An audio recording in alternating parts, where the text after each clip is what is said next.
All right, so I think we are live here. So hopefully you guys can appreciate. I'm using a new feature here with the Mac Apple thing where I have the continuity camera. So it's using my iPhone now for the webcam. So hopefully it's a good upgrade over the old like 720p webcam thing I was doing before. So we'll see how it works. I've never done this before. It's a brand new feature that came out this week. So we'll see how smooth it is. Hopefully you guys will won't have any issues with as far as the audio lag or any kind of glitches here. Hopefully it works smoothly, especially since we do these for about 2 hours usually, these live streams. So fingers crossed it works for the full 2 hours here, and it's a nice upgrade because I think looking what I can see here, it looks like everything is a huge improvement as far as video quality goes. So anyway, welcome to the October 2022 live stream here. And so like usual, it's just normal Q&A, hang out.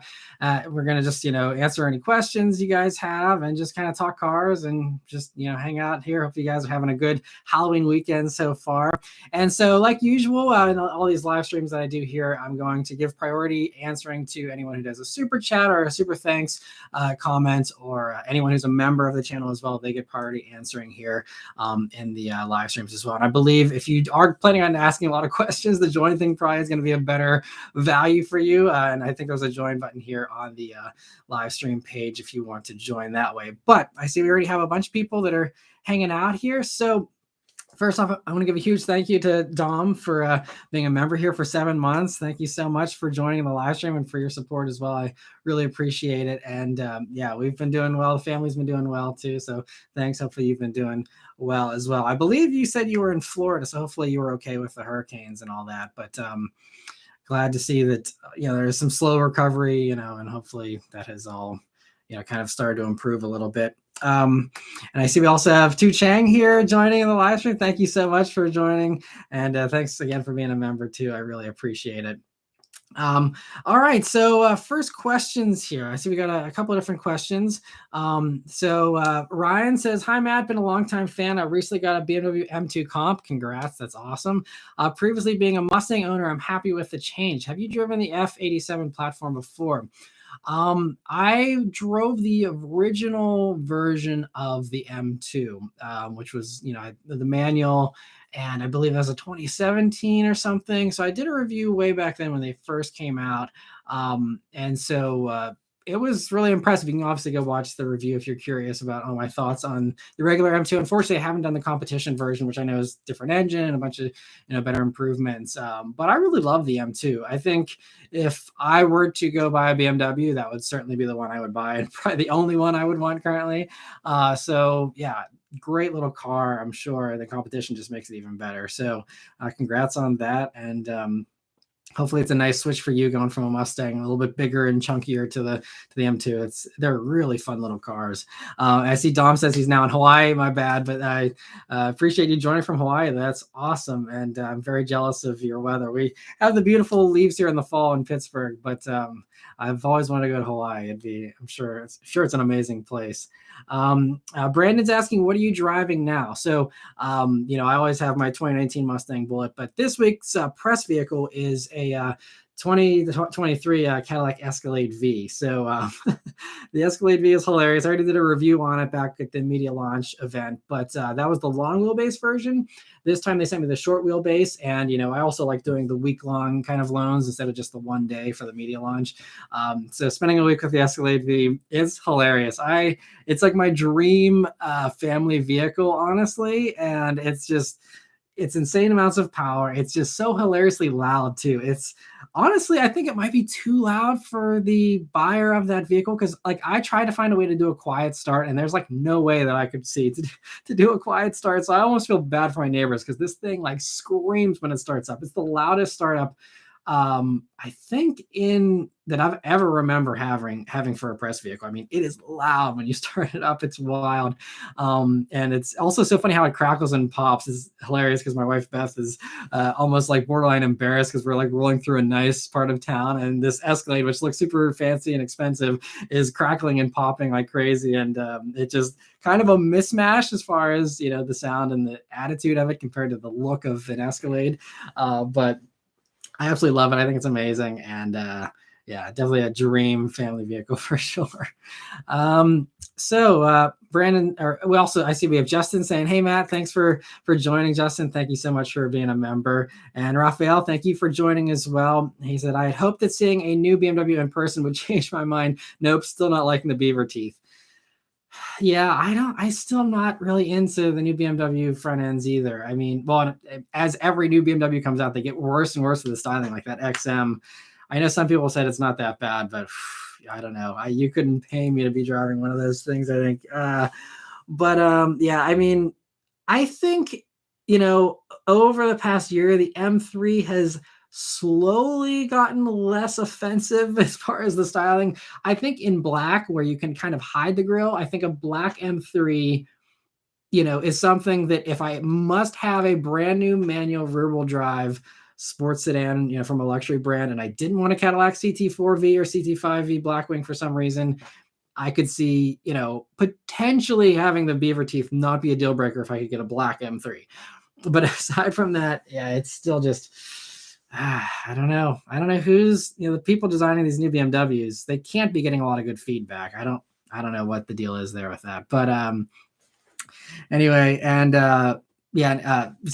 SLMD Sedan says, "Is it louder than your Bullet, the Escalade V?" And yes, it is. It is louder than the Bullet.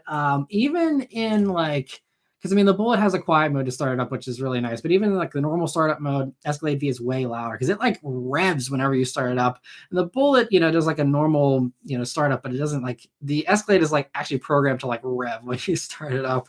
And so, yeah, louder than the Bullet, louder than anything that's stock, I guess I should say. It's one of the loudest stock exhausts I've ever come across. And I remember whenever I was talking to the engineers of the Escalade V on the launch event, they said that like they had to really fight for that exhaust because there's an internal battle about like, should we actually make it this crazy loud? And they're like, yeah, let's go full crazy. And I really do appreciate that. I wish that there was a quiet mode to start it up on. There is a stealth mode whenever you are in like your my mode. You can quiet it down that way. But it still has a good sound to it, even the stealth mode. So it's kind of funny that they really went full crazy with the Escalade V, which I love the guts that they have to do that. Corvette fans asking, what do you think of the Ford Maverick? Because my cousin is getting his Maverick sometime next year. Well, congrats to him or them.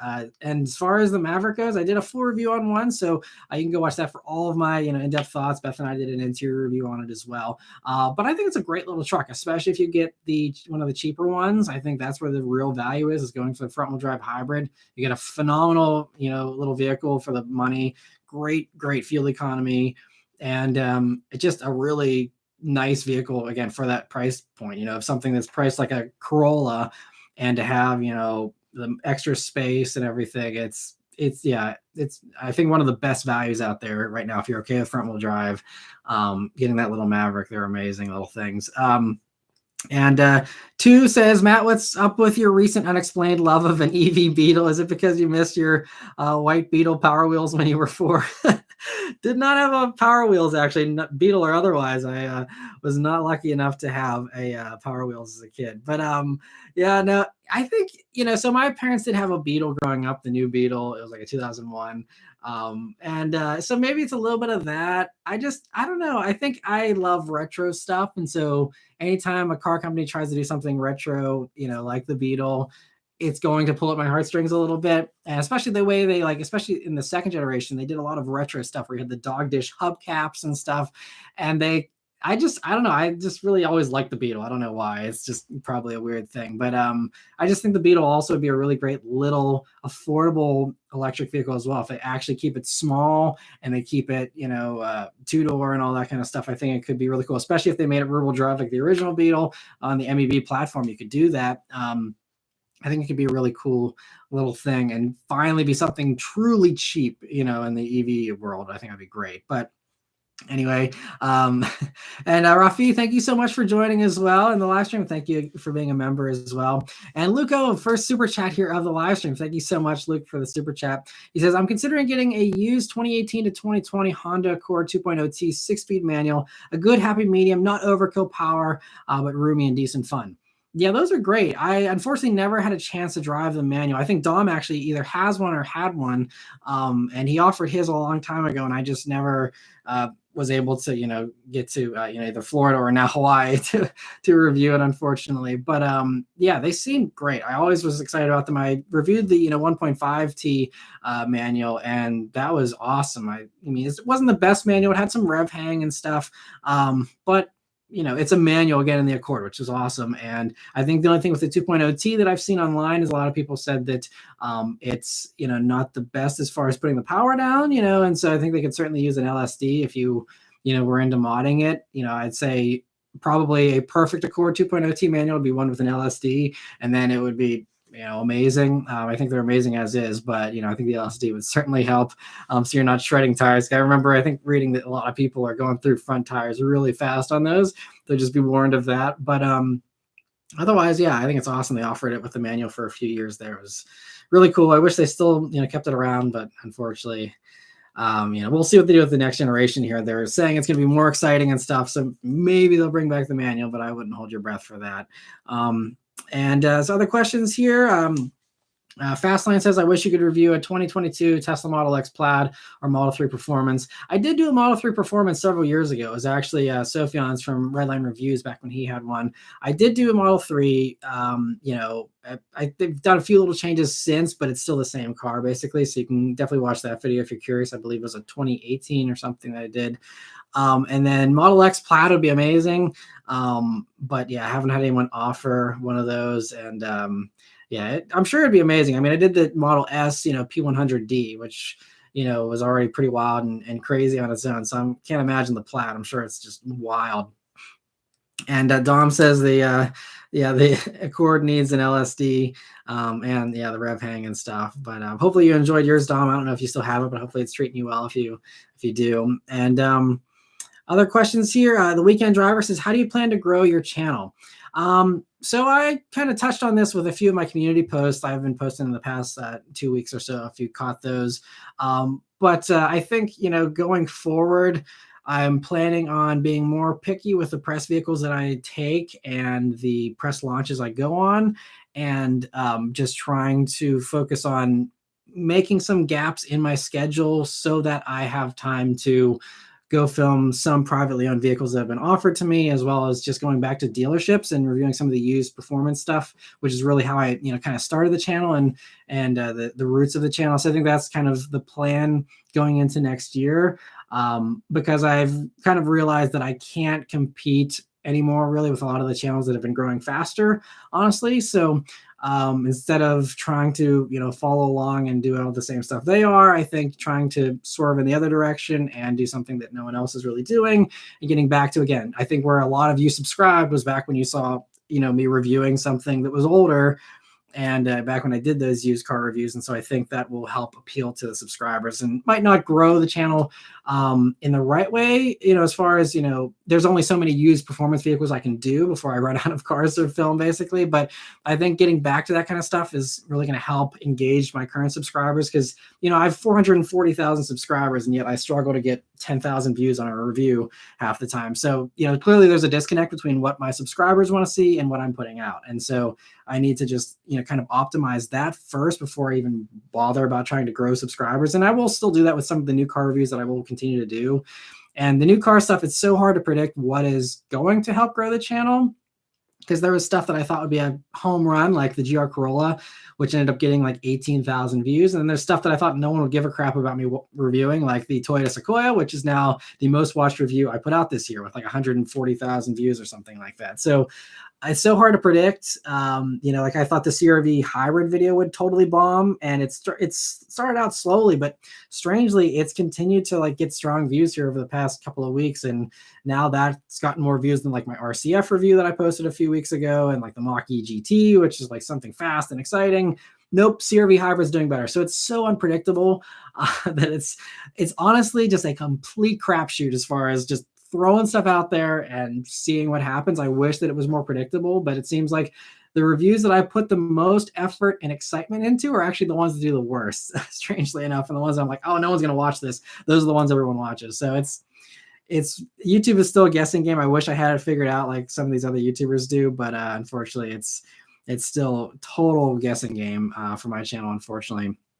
Um, and so Tu Chang says he was watching a ghost hunting series on YouTube. Ghoul Boys, are you a skeptic? Would you ever go on a hunt?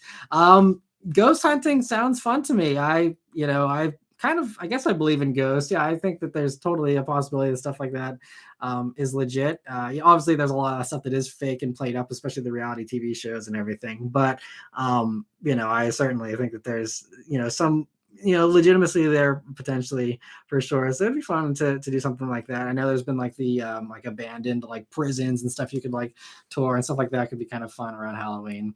But Yuri, thank you so much for joining. Yuri from the Straight Pipes here with a super chat. He says, review a Plymouth Prowler, it'll bomb, but it's a cool car. Yeah, well, I mean, I don't know though. I'm gonna see with starting to do some of these used car reviews. They might bomb or they might actually do well. I don't know. And the Prowler be one of those unique things that people like watching. I don't know. I mean, it would be cool to see you do more content on the Prowler, but I'm sure you've seen the feedback and either people just don't want to see it or whatever. But it's the same thing like the Bullet. I think you run out of stuff to talk about too, where it's like it's a cool car, but there's only so many videos on it you can do before it kind of gets a little stale. And I think that's why so many YouTubers still just flip cars every year or whatever. But like we bought a car that we love, we want to keep. It's not for content, it's just because we wanted the car. And so it puts us at a disadvantage as far as content goes.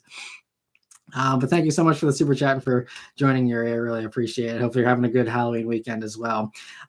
Brian P says, I'm a longtime subscriber. I actually prefer your updates on industry news more than the reviews themselves. If you were to branch out in that direction, that would be kind of interesting to me. Yeah, and I think, going forward, I am planning on doing more news videos. And if you've been seeing, I kind of will do some solo cars of like whenever the 2024 Mustang came out, a few of these other debuts. The thing is with those, I usually only do those types of videos whenever I get embargo materials ahead of time, because otherwise, if I'm trying to cover it quickly, one, I'm already behind everyone that's gotten it out on the embargo, so I'm already late to the game. And then two, I'm also scrambling to like hurry up and like research briefly and then throwing together a video, editing it. It's just all a mad process. So I've really been trying to reach out to more car companies and being like, hey, get me on the embargo list for every news update. Like I want to know ahead of time so that I can, prepare a nice video and get it all set and then have it go live right whenever the news drops. And I think that's the best way to have those videos kind of succeed, at least from my experience. And so it's just trying to get more manufacturers to do that, because right now I only have a handful of manufacturers that have me on those lists. And so getting on those lists in the future, I think is going to definitely help me to branch out and do some of those solo news videos. And they get pretty good views typically too. So that is something I'm certainly planning on expanding here, whenever I have those opportunities and doing some of those. And I know it does also make sense to kind of split up the weekly updates into, if there is one really exciting story, trying to just do a dedicated video on that, even if it is late. But I know that a lot of people really do love the whole just sitting down for 30 minutes and getting a rundown of everything as well. So, that's kind of tricky as far as the I guess weighing the pros and cons of that. I know that obviously the single car news updates have done really well for like Kirk Kreifels, his channel, and a few others. So like I said, I'm going to try and do more of the embargo stuff, but as far as other things, it's going to be a little bit tougher to do, I think. Daniel, thank you so much for another question here. He says, and also thanks for joining, Daniel, and being a member. He says, which of your old reviews have been cash cows, and which reviews are you most proud of? So honestly, you could go even on the channel page and just look at my most popular videos. I think lower on the channel, if you scroll down, I have like a playlist of most watched stuff, and so you'll see any of the ones that have, millions of views. Those have been the biggest cash cows. But a lot of those, they blew up for, 5 years or so, and then they kind of slowed down. And there's been some that have strangely really stuck around strongly. Like, it's so funny. My Chrysler 300C SRT8 review that I did, almost 10 years ago, probably, that still gets like at least 200 views a day, like without fail, every single day for the past 10 years. That has like been, one of my strongest performing videos. Also, like I did a random quick little video on the e-torque system when that first came out for the Ram 1500. And it was just me driving. It was a quick little thing. I just threw up a GoPro because I had one of the engineers that developed that system sitting passenger. And he kind of gave me this whole, presentation basically on e-torque that he did that was really good.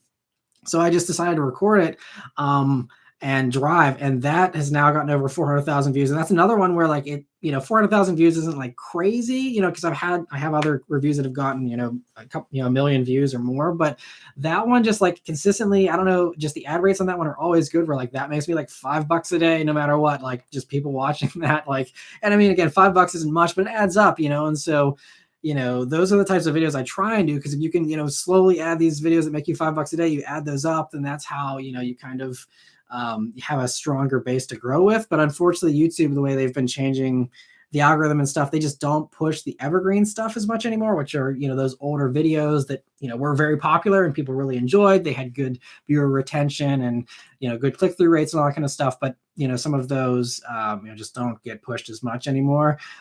So it's kind of interesting how that all plays out, the crazy world of YouTube here. But anyway, Shutdown McClellan, thank you so much for the super chat. He says, do you know embargo date for Honda Pilot? I do not. I haven't been invited to a drive event yet. Honda doesn't invite me to everything, but I haven't gotten an invite for the Pilot. And I mean, they did invite me to CRV Hybrid and Type R, so I'm assuming that I will know when Honda Pilot is coming. But I mean, they haven't even revealed it officially yet. So as far as the embargo for the reveal, I don't know when that is, because I wasn't invited to that. I thought I heard that it's going to be coming, early November here, is when that should be dropping, but I'm not sure. I don't remember the exact date, but it's got to be coming very soon, because we know that, they've teased that more than the Accord, and they said the Accord is coming sometime in November as well. So Pilot has to be any day now. For that. So, but I'm planning on, if I do get an invite, I am planning on going on that launch, because again, CRV Hybrid did better than I thought. I think the Pilot, being a brand new generation that, again, people have been waiting a good while for, I think, and people buy a ton of those things as well. So I'm going to probably go on that one as long as it works out, with my schedule. But yeah, I wish I had better info for you. Unfortunately, I don't. And two is asking, Honda doesn't invite me to everything. Hello, darkness, my old friend. Yeah, well, it's the way it goes with these car companies. I think there are some really big, people who don't get invited, or that, still don't get invited to everything. Like, I was even talking to Joe Rady of Rady's Rides. I mean, he's enormous. I mean, he gets some of the best views on YouTube, as far as the car reviewing stuff goes. And I mean, he doesn't even get invited to everything. And there's sometimes we're like, yeah, it's weird, we didn't get invited to something, and whenever we're on events, it's great to catch up with him and kind of compare notes with a lot of these other YouTubers about like who's getting invited on what, and that kind of stuff. It's very fascinating. Some of the companies that, I can see not inviting me, but like not inviting him is like crazy. Like, you have to like actually not want your reviews to be out there if you're not inviting him. It's like he's a necessity if you're gonna get a lot of exposure for your car. But anyway, so yeah, it's interesting how those things work out. But again, yeah, it's nothing personal. Sometimes it doesn't happen for whatever reason. Then they invite me on the very next thing or whatever. So it is what it is. Just, I wish I could go on a whole rant about, and other YouTubers. I was even talking to Yuri about this not too long ago, that it's just, I wish there was a actual rhyme or reason as far as why people get invited on what they get invited on. It would make sense to just be like, okay, here's the reach of each of these YouTubers, and we invite them in order. And it's like, you have your top 10 people or whatever, or, however many slots you have for YouTubers on these launch events, and just, have it based on merit. Unfortunately, it's not based on merit. And there's still, some people that they do invite because they're huge YouTubers, but there's also some people that get invites that it's just like, it makes zero sense. And, sometimes it doesn't make sense, and it's just the way it is. And it's just, one of the weird things of the job. And like anyone else, has, annoyances at their job. That's just one of mine, is, not getting all the opportunities I'd like to get. But Raphael, thank you so much for a super chat. He says, how many other reviewers do you know? I'm always curious if a lot of you guys have met. Yeah, I mean, I would say that I probably know most of the reviewers out there. And I'm actually very fortunate to say I'm good friends with a lot of them. And that's one of the great things about the launch events is, just the networking and just the meeting people. And And again, just like comparing notes and just building those friendships. Honestly, I mean, like CRV Hybrid, for example, like it's a good little car, it's a great crossover, but like that, the more fun things about that event were like having drinks with Joe Rady and hanging out with Mark of Savage Geese and Jack and those guys, and those types of things were almost more fun than sometimes some of the vehicles are. So that's one of the great parts of it. But I can try and run down a list of the ones I know. I know Saab Kyle, he's one of the OGs. But yeah, Joe Rady, I got to meet him. And that's actually kind of a funny story because I met him back at SEMA in 2019, I think, when he was kind of just getting started. And he came up and I had no clue who he was. I'd never seen him before or anything. And he just came up and was like, "Oh, I love your videos. I have a WRX STI or whatever. And, I loved all your Subaru coverage and stuff." And we just kind of hung out and talked like any other new person I'd meet at a dinner, like these things that I go to, and, just kind of hung out. And then years later, he just, blew up into this, huge, massively successful YouTuber. And he's, as far as all the YouTubers out there that I know, he's one of the ones, him and his wife, Laura, I mean, they work the hardest. It's insane the amount of footage they put out and how hard they work. He deserves every view he gets because he's just killing it right now. And I'm really happy to see it. Couldn't happen to a nicer guy. He's so awesome. But other guys, I mean, even like Street Speed 717, he's another, not reviewer, but a YouTuber that, I met back when he had 3,000 subscribers. I reviewed his C7 Corvette way back when. And again, he was just like a fan. He reached out like, "Hey, I have a cool car." And I gave him a little shout out, back then. And, obviously he's, again, someone who's been working super hard and, has been really grown a lot since. But other reviewers, though, I mean, I know Sophion of Redline Reviews. I mean, we go way back. So he's one of the ones that I'm really close with as well. Alex on Autos, all the guys in the AVA, which is the Automotive Video Association that we formed a few years back. A bunch of those guys. So, Roman and Tommy of Fast Lane Cars, been knowing them now for several years and always great hanging out with them. And I mean, so yeah, Savage Geese guys, I know them well. Me and Jack, love chatting and kind of comparing notes and things like that as well every so often. And then Yuri from the Straight Pipes. I mean, there's probably a few others that I'm forgetting off the top of my head here, but I'm very fortunate. And that's one of the best things about this job is all the people that I've met and just I'm really thankful to have so many great friends here in the car world. And 2 says, "Fun fact: Mass Weekly Updates competed with AutoGuide's weekly update, and Matt is still cranking them out now. Take down Doug in a friendly way." Yeah, I'm going to plead the fifth on Doug for now, but Raphael says Mark is definitely a favorite. Yeah, they're awesome guys, and they're another group that just they work so hard and put out amazing videos. And it's truly impressive what they've been able to put out just for a YouTube channel. I mean, they deserve a Netflix show with the way their production values are and stuff. But Slow Sedan or SLMD Sedan says, "I do you know TJ Hunt?" And I do. That's another one. He goes, me and him go way back. I really don't talk to him much anymore. I bumped into him at SEMA a few years back, and we kind of caught up a little bit there. And he was still the same TJ that I knew way back, 10 years ago or whatever. But yeah, that was another one. If you watch one of his first videos, it was like him reviewing his BMW that he had back then. And he is like, "Oh, I was inspired by a SuperX fan, and here's my video kind of like his and stuff." And he had the BRZ thing kind of, again, kind of doing the same kind of thing that I was doing. And then of course now he's, another one that has just blown up and is, this massive YouTuber now. So I'm very fortunate that I was able to meet a lot of these people back, whenever we were all just figuring out this YouTube thing. And, now they've gone on, and it's been fun to watch everyone's climbs for sure. Luco, thank you so much for another super chat here. He says, "A minor improvement I could see being beneficial is when you start talking about the vehicle, putting the specifications in writing on the screen." Yeah, that is something that I just did a little experiment with the Hummer review. If you watched the Hummer review yet, and that I have a new little title that pops up with the horsepower and the torque whenever I spit those numbers out while I'm doing my acceleration.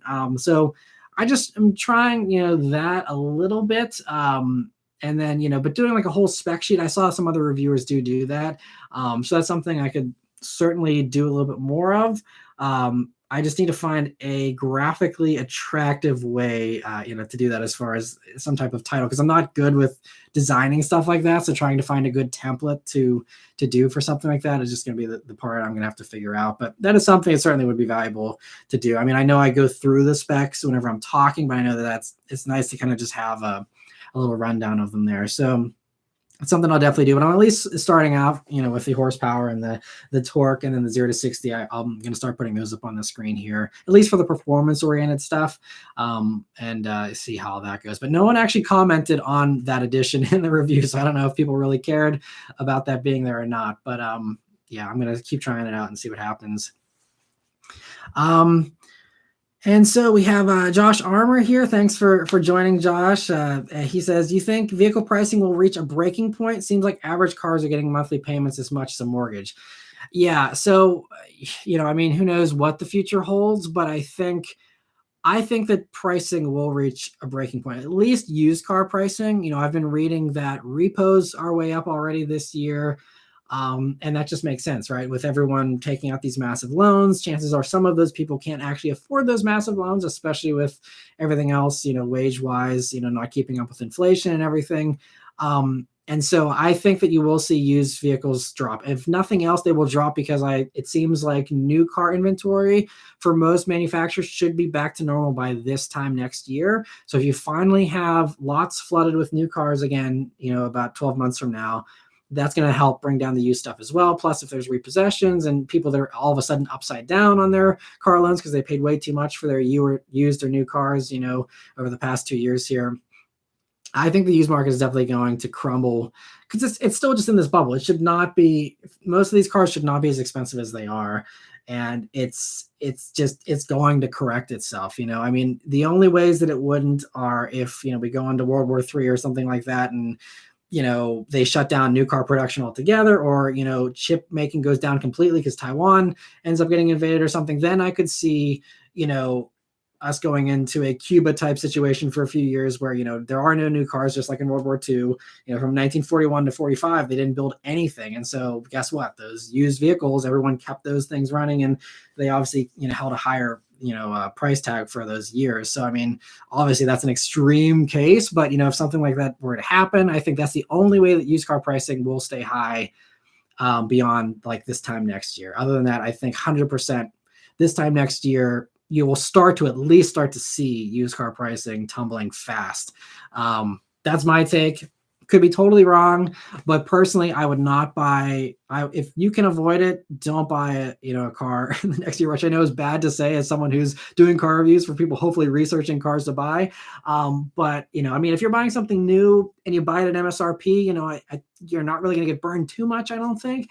But and if you're buying something used that didn't really change much pricing wise during the past 2 years, then I think something like that is certainly safe as well. But anything that's, you're paying way more than you would have back in 2019 or 2020, that's the kind of stuff that might be a little bit risky to buy right now. So I actually had a neighbor I was just talking to yesterday saying they're thinking about buying a car this year, but they're not in a hurry. They're thinking about maybe they'll wait till next year. I'm like, wait till next year if you can. 100%. I think the deals will be back a little bit more next year. I might not ever get back to what it was with crazy high incentives or anything. But I think that there will certainly be better deals than there are right now. So I see I'm missing a few other things here because I kind of went off on a tangent on that one. But two says all this auto stuff is cool, but do you lift? I don't mean picking up keys every time. Yeah, I do not lift anymore. I used to, but just don't have much time now with being a dad. But I'm going to try and work into doing that a little bit more. But honestly, the channel too just kind of takes up a ton of my time, way more than most people probably realize. But Shutdown McClen, thank you so much for another super chat. He says, you should definitely display your YouTube plaques on the shelf behind you. Great channel. Love the weekly updates the most. So thank you so much for the support. Yeah, I just have my little old plaque from when I hit 100,000 subscribers. So that's the only one that I have. But yeah, it'd be cool to put it maybe behind me. I kind of just have it mounted out of view here, so that I can kind of see it because it's right by my computer here. But yeah, it's hopefully someday I'll get the 1 million subscriber plaque, and I can maybe proudly display that one someday. But it'll be a long time at my current growth rate before I hit 1 million subscribers. Rafi is asking, it is settling a little with the used pricing. We were able to lease a 2022 previous gen CRV for sticker price here in California. They were asking 8K more for a gas 2023 CRV. That's crazy. But yeah, previous gen CRVs are still great. So I'm glad you were able to get a good deal on that. Rafael also says, I was just watching a video on the percentage of people paying more than 1K per month car payments. That's crazy. Yeah, it is crazy. I mean, and I kind of even mentioned this when I was talking about the Sierra EV in my weekly update on Friday. It's like just GM alone between the Hummer and the Silverado EV and the Sierra EV. I mean, they got to have 250,000 people that are gladly willing to dump over 100 grand on one of these electric trucks. And that's just the electric ones. And then you count all the people that are currently buying, TRXs and Raptors and $100,000, Denali's and stuff like that already, or close to 100,000. It's just like, I don't know where all this money is coming from. I don't. I mean, there is only so many people that are, able to have this kind of increase in wealth. I don't know, maybe more people that had the money that previously just didn't spend it are now willing to spend. I have no clue, but it's mind-boggling to me. And even I think GM, they did an interview with Automotive News that I was reading this week where they even said like it's just been in the past like 3 years or so. It's just this weird phenomenon where all of a sudden like these $100,000 trucks are just exploding all over the place, and it defies everyone's reasoning. I think even the car companies are like, they don't even understand how this is happening, but let's put them out there because people are buying them. And I don't know how it's happening, but it's happening. People are buying them. They're getting approved for them or whatever, and we'll see what happens. But Luke, also, thank you so much for another super chat. He says, wow, 30K for the base model 2045 Corolla. I remember back in the day, 2005, when a loaded Camry was 30 grand. I'm old. Yeah. And I mean, some of that is also inflation. And that's the one thing that really, I was actually commenting on with the Civic Type R pricing that came out this week was, people that are, flabbergasted that it's 44 grand starting for a Type R. And, it certainly is a price increase even when you do consider inflation. But with inflation, if you look at, 2017, whenever the Type R came out or whatever for the previous generation, it was like 34 grand or something to start. And if you look at what $34,000, if you, get one of those inflation calculators up, 34 grand in 2017 is about the equivalent of 40,000 in 2022 dollars because of, again, inflation being so crazy high. So, yes, 44 is higher than 40, so it's not the same. But then, you consider the extra power, which I know isn't huge, but extra power, the new generation platform, the nicer interior, the extra space, the other advancements and stuff like that, and the market that we're in currently, and them knowing they can get every penny that they charge because they know that dealers are going to mark up stuff, more anyway. So honestly, I'm kind of surprised that these OEMs don't price these things higher because they're basically handing the dealers money. When, instead of a dealer charging 60, if Honda priced it at 50, you'd still have the same people buying them in the launch year. And I think this is kind of what Nissan might be doing with the Z, where, I think me and a lot of other people were like, why would you, have all the performance stuff only in that $50,000 Z?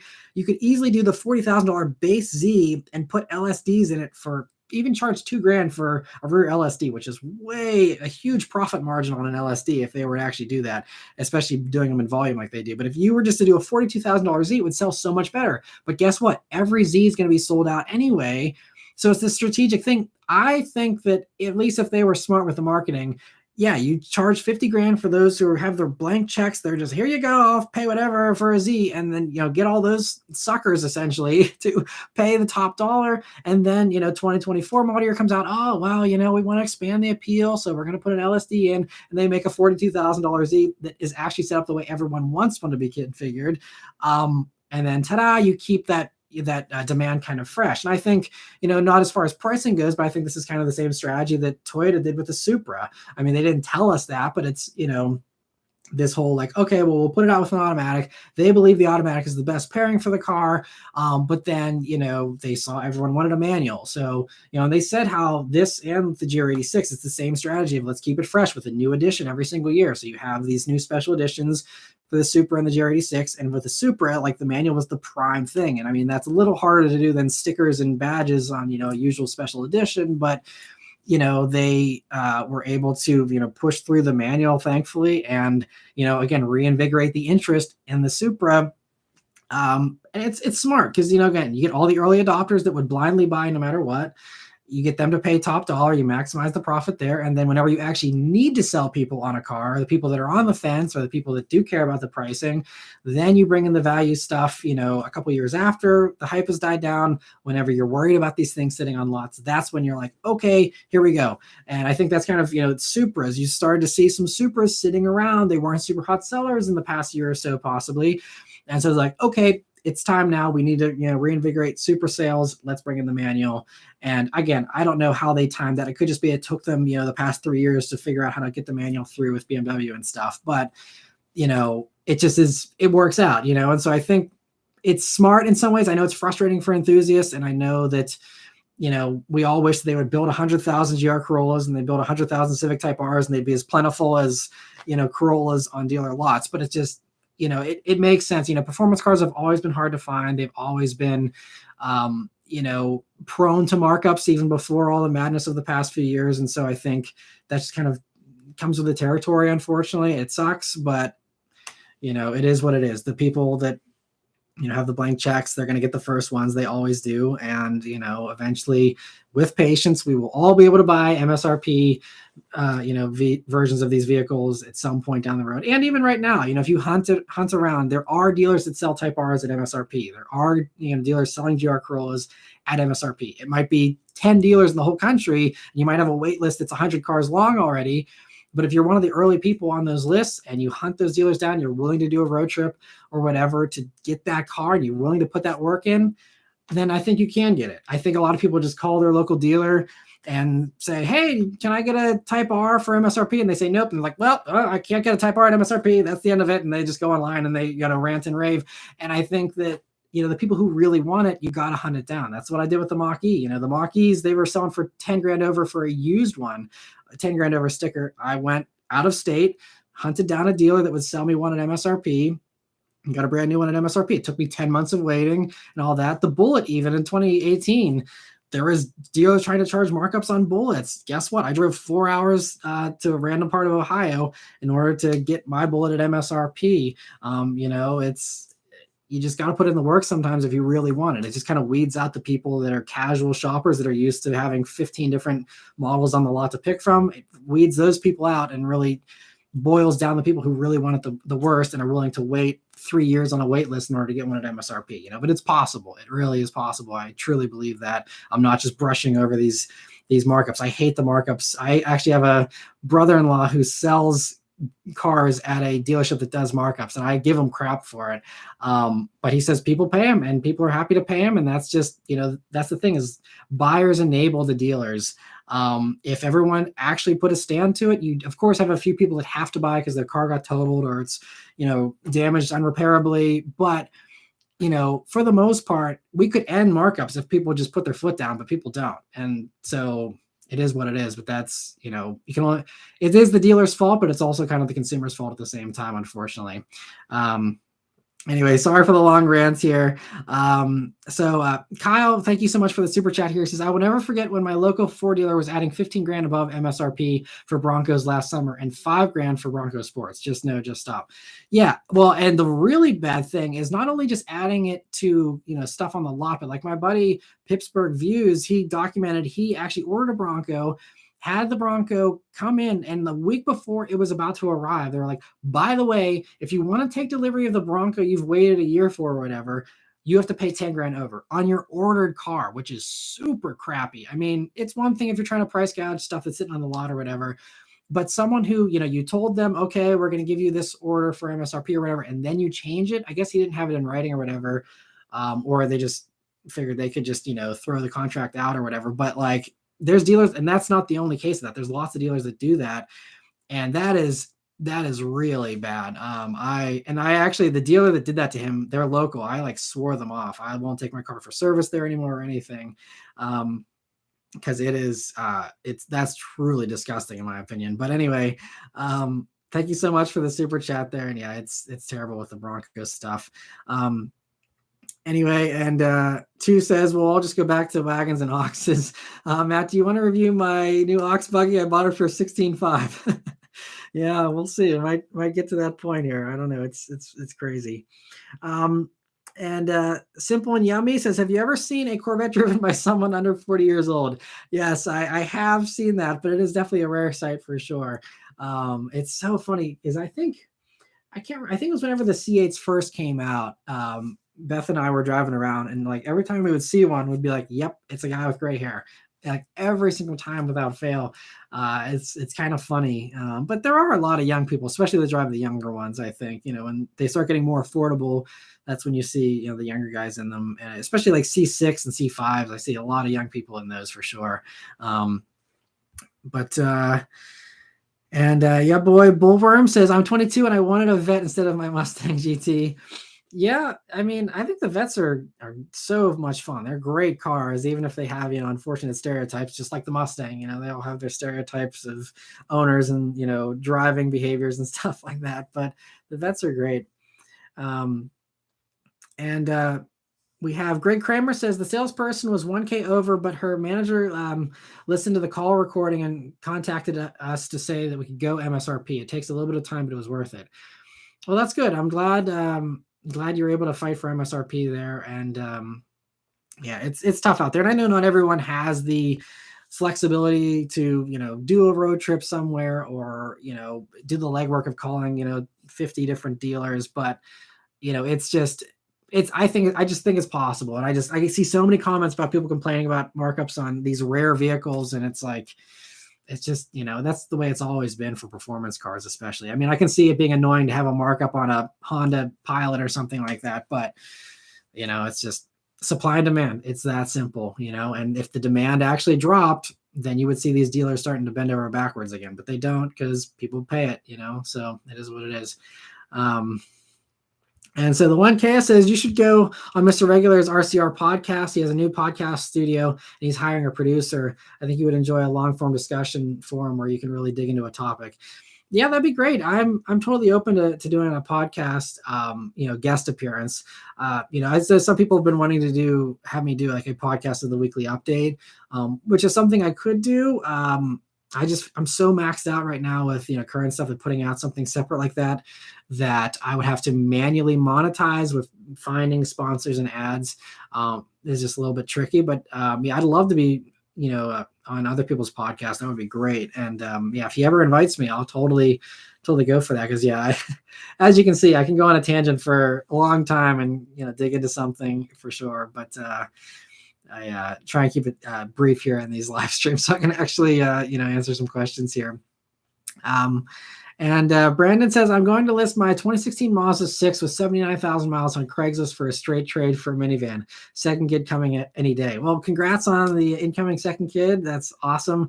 Yeah, welcome to the minivan life. Hopefully it treats you well. I think there's a lot of good minivans out there these days, especially some of the newer ones.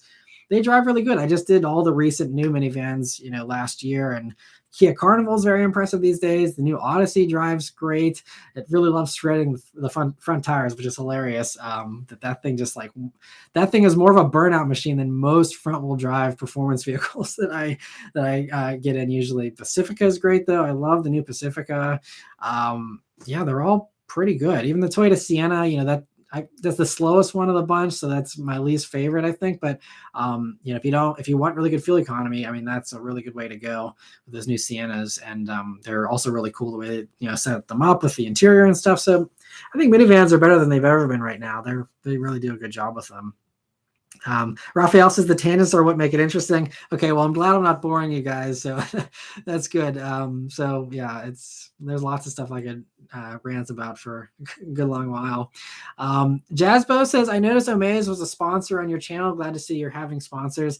Yeah, that's something I've started to kind of do more of, and I've always been open to sponsorships whenever they have made sense. I don't want to just randomly do a sponsorship of, some mobile game or something that, I don't think you guys would be interested in. But, whenever it's a cool car giveaway, or like the petrol boxes that I've done a couple of times, I think those are things where, some of you would probably really enjoy that. And it seems like they've done pretty well. Omaze was happy enough with the first ad that, they decided to do a second one with me. So thank you to all of you who did, use that link and sign up for the Omaze, sweepstakes here. That definitely, helps a lot to keep those coming. That really, helps the channel here.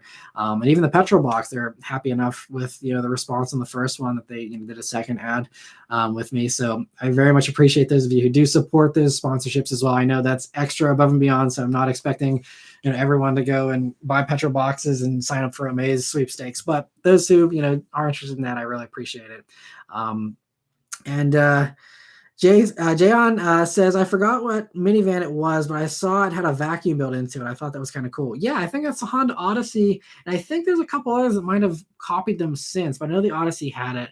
And yeah, great stuff. I think that's really one of the areas where car companies can really shine with their creativity with the minivans, because they can really come up with these cool ways of, like the stow and go seats that Chrysler does, and, all these different very creative solutions to things that, otherwise with sedans and stuff, there's really not much room for creativity. It's like, okay, it's a sedan, it has a back seat.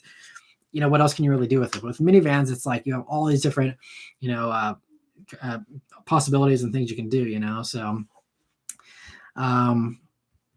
Jasbo's asking also, 60,000 cars flooded with Hurricane Ian.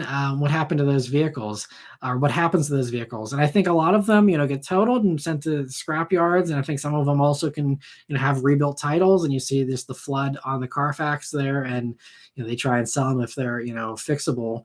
But flooded cars typically are always a bad idea, I feel like they're always glitchy electronically, after that. So I certainly would never buy a flooded vehicle, but,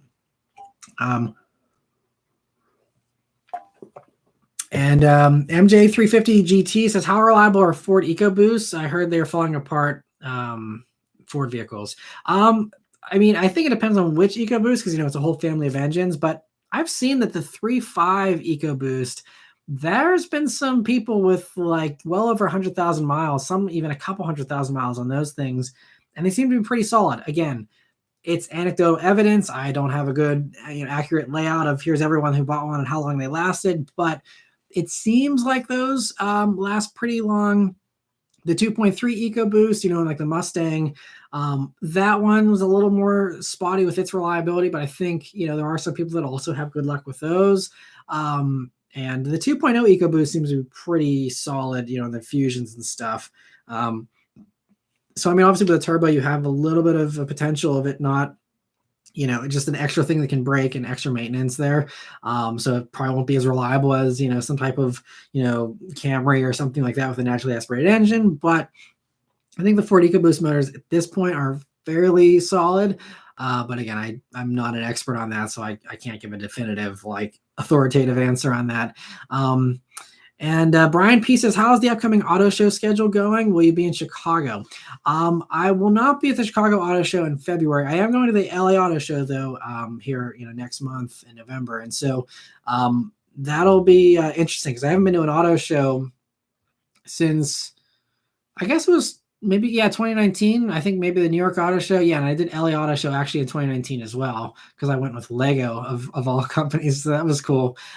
So yeah, 2019 was the last time, so it'll be cool to go back to one, and I'm excited, and you see what they end up debuting there. I'm hoping new Accord gets debuted there as well, so I can do that. But the other reason why I'm going to the LA Auto Show, typically auto shows are a waste of time and money for me, but this one I'm being brought by Toyota, so they're going to have a debut there, and so I'm going to be doing a video on that, and then while I'm there, I can just film everything else too, which is great. So we'll see how the auto shows do. And, if those videos do well, then maybe I will do more auto shows. But historically, those videos typically haven't done great for me, especially the more recent years. Because, again, there's, the other reviewers that have their editor on standby and their videographer. So they literally just stand in front of the car, do their spiel, and then they take the cameras away and they go and edit it while they go film the next thing. And they have a whole team. And so they get stuff up way faster than me, who films a bunch of stuff, super quickly. Then I run back to my hotel and I'm hurrying up and editing like a madman until 3 a.m. And posting 5 videos, a day or whatever. And, it's very overwhelming and stressful. So I'm typically not into auto shows, but we'll see how LA goes. I think I'm going to be pretty selective at LA as well, where I'm going to, I'm not going to cover everything. If you want to see coverage of everything, you can watch the other videos on other channels, but I'm going to just do the stuff that I'm interested in and the stuff I think you'll be interested in. And the other things that are crazy expensive or electric or whatever that most of you probably aren't interested in, I'll probably skip a lot of that stuff. And so that'll hopefully make the workload a little more relaxed for me and, make it a little less stressful. Carlos, thanks for joining, Carlos, and being a member. He says, hey, Matt, what are your thoughts on the Type R pricing? I feel like a little too expensive considering it's not all-wheel drive like the GR Corolla and the Golf R. So I did just talk about that maybe about 10 minutes ago or so. I'm not sure if there's any way to rewind while you're watching live. But basically, Type R pricing, I'll do a quick Cliff Notes here for just so everyone else doesn't have to hear it a second time. But basically, Type R pricing, I'm okay with it. I think when you look at inflation, it's a few grand more than what it started at back with the previous generation. But 34 grand for the old generation when it debuted is 40 grand now with inflation. It's 44 for the new one. I think that with the markups and stuff, they can get every penny of that, so they can always lower the prices in later years if they need to. But I think maximizing profits now makes sense, because you're going to have the blank check buyers that are going to buy them. It's unfortunate for those who actually want to, get it at a reasonable price, but Honda doesn't need to sell those people that are on the fence. They're selling to the diehards, and, it's a very hot vehicle that's going to not have a ton of supply. So I don't think pricing honestly matters, unfortunately, right now. And it's just the way it is. Hopefully that will, be more competitive maybe down the road, but I think it's decent as is. Also at MSRP, I don't think it's a ripoff by any means. You're getting more power than the GR Corolla for the same money as a GR Corolla Circuit Edition, which I think is more comparable than the core. I still think Golf R is probably a better value because you get cooled seats in the Golf R and, some other, stuff, heated steering wheel, things like that I don't think you get in the Type R. So, I would say probably, the Golf R having the all-wheel drive too, and the, torque vector and rear diff and stuff. I think the Golf R is probably the best value out of those 3 hot hatches currently, just because of everything you get for the money. But I think that, the Golf R has been around for a while. It's a little stale compared to the fresh new, GR Corolla and the Type R, and so I think it's, might be a little bit more exciting to people, but I think Golf Rs are still a great buy. And I actually am going to have next month coming a video where I did a follow-up on the Golf R. So I reviewed the manual, back at the beginning of this year, and I was a little underwhelmed with the performance of the manual. Just because it didn't feel super fast the way they geared the manual.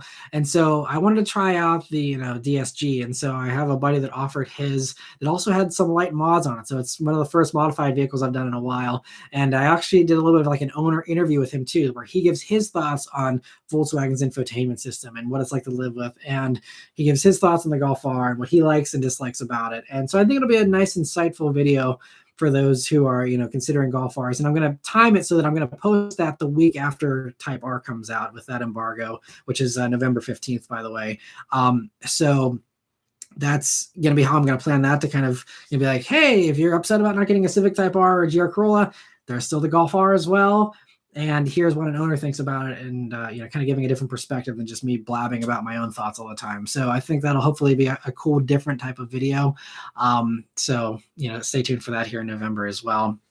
And Rafi says, I was at the dealership yesterday and asked about the new Civic Type R. They are charging 20 grand markup, and it was already sold. Yep. So there you go. And that's going to be the story for at least a year or two here, He said they also had a used FK8 that they were asking 50 grand for. I think performance cars will be difficult to get at sticker price. Yeah. And so, I think that's the best thing is that hopefully the used market does, drop off, a good bit, so that, the used performance stuff will be the stuff that's, a little bit more realistic to buy for most people. And that's why I'm kind of pivoting into the used thing, because I'm kind of foreseeing this. I see everyone getting mad about new car pricing, and especially the new performance stuff. And again, the views are just not there. The GR Corolla video didn't do well for me. We'll see what Type R does. But, I think that, whenever people see these markups, then it just kills the interest for them. So then it kills the views on the videos. So that's why I'm like, okay, well, what can people get for a reasonable price right now? Some of that is the used performance stuff. I mean, some used stuff is, crazy because of the used car, market, but there are still some good values and bargains to be had. And just stuff that's also different than, all the new stuff that, everyone's annoyed about seeing, performance cars that are awesome that they can't buy, for a realistic price. So I think that's why I want to pivot into some of the used stuff here going into next year, and really kind of lean into that a lot more, because I think that makes a lot of sense, as far as just, what is realistic for people to get, and stuff that's not going to aggravate people when they see it in their sub feed, so yeah, and Greg says most people buy used, nothing wrong with being patient. Yeah, and that's, used cars typically have always been a better value. I mean, right now they're, not if it's, these high prices where you're buying a used thing for the same price as new, but typically, yes, obviously for the past 100 years, buying a used car is a better value typically. So, so that's why, yeah, I'm hoping that strategy kind of, pays off, and I'm hoping I'm actually able to execute on that and actually do as many used vehicles as I'd like to, because again, I always have these intentions. If you've been following me for a while, there's been a few years where I've been like, I'm going to do more used stuff. I'm going to do more performance, vehicles that were offered by viewers, because I still have a long wait list of people that have offered their cars all over the country for me to review. And it's just doing the road trips and getting out there and filming them. And so I'm hoping I actually can execute that. And that's going to be, the plan, to do more of those next year. It's just trying to say no to some of the press vehicles, which is kind of tough sometimes, because there's behind the scenes stuff with some of the scheduling and stuff where, like, for example, one of the fleet companies, like if they need to send me, a GR Corolla press vehicle, and then they also want to send me the manual Supra, but they can't send them back to back, and they don't want to, because especially me, I'm 4 hours away from the fleet offices. So it's a big pain for them to start a rotation, quote unquote. So for them to send a driver without a ride back. Like a lot of times what they do is actually fly someone to Pittsburgh, and then they Uber. So the fleet offices are in the DC area, Washington, DC. So they'll fly someone from DC to Pittsburgh. They take an Uber from Pittsburgh, the Pittsburgh airport, to my house to like pick up a car if they don't have a ride back. So typically they want to get me in a rotation where I have, they swap one for the other, and then they have that old one they take on their, drive home, and they just kind of do that rotation. Keeping that going as long as possible is the easiest thing for the fleet company. So there's been some times where they're like, look, we want to send you this car and this car. These are two cars I really want, but to connect the dots between this one and this one, I have to take this one in the middle that might not be my first pick, or something I know is probably going to bomb, but I really want this car and this car. So I take this car to bridge the gap. And so there's some of those, and those are just unfortunate because they take up time and, spots on the schedule, and it kind of kills the momentum on the channel if it, the views are bad for those videos. So it's this tricky, dance you're trying to do with, some of this stuff. And so I think I need to just, try and find better ways to get the vehicles I want, and less of the ones that, I'm not confident in. But it's again, going back to what I was saying earlier, where it's a crapshoot, and some of the vehicles I think are going to do the worst are the ones that do the best. So sometimes I take those middle cars not expecting much, and then they do better than some of the other stuff, So it's why it's so hard. I wish there was a clear path. And so I'm just going to try and do some of the used stuff when I can fit it in. But it's also, who knows, maybe I'm shooting myself in the foot by not filming, the refreshed Ford Escape or something like that, like maybe those are the ones that will do well. It's so hard to say. But and Rafi also says 100% for used. I got lucky and got my Civic Type R with 13,000 miles for a price at 32 grand. Granted, this was back at the beginning of the pandemic when dealers were eager to get stuff off their lots, but you just have to wait.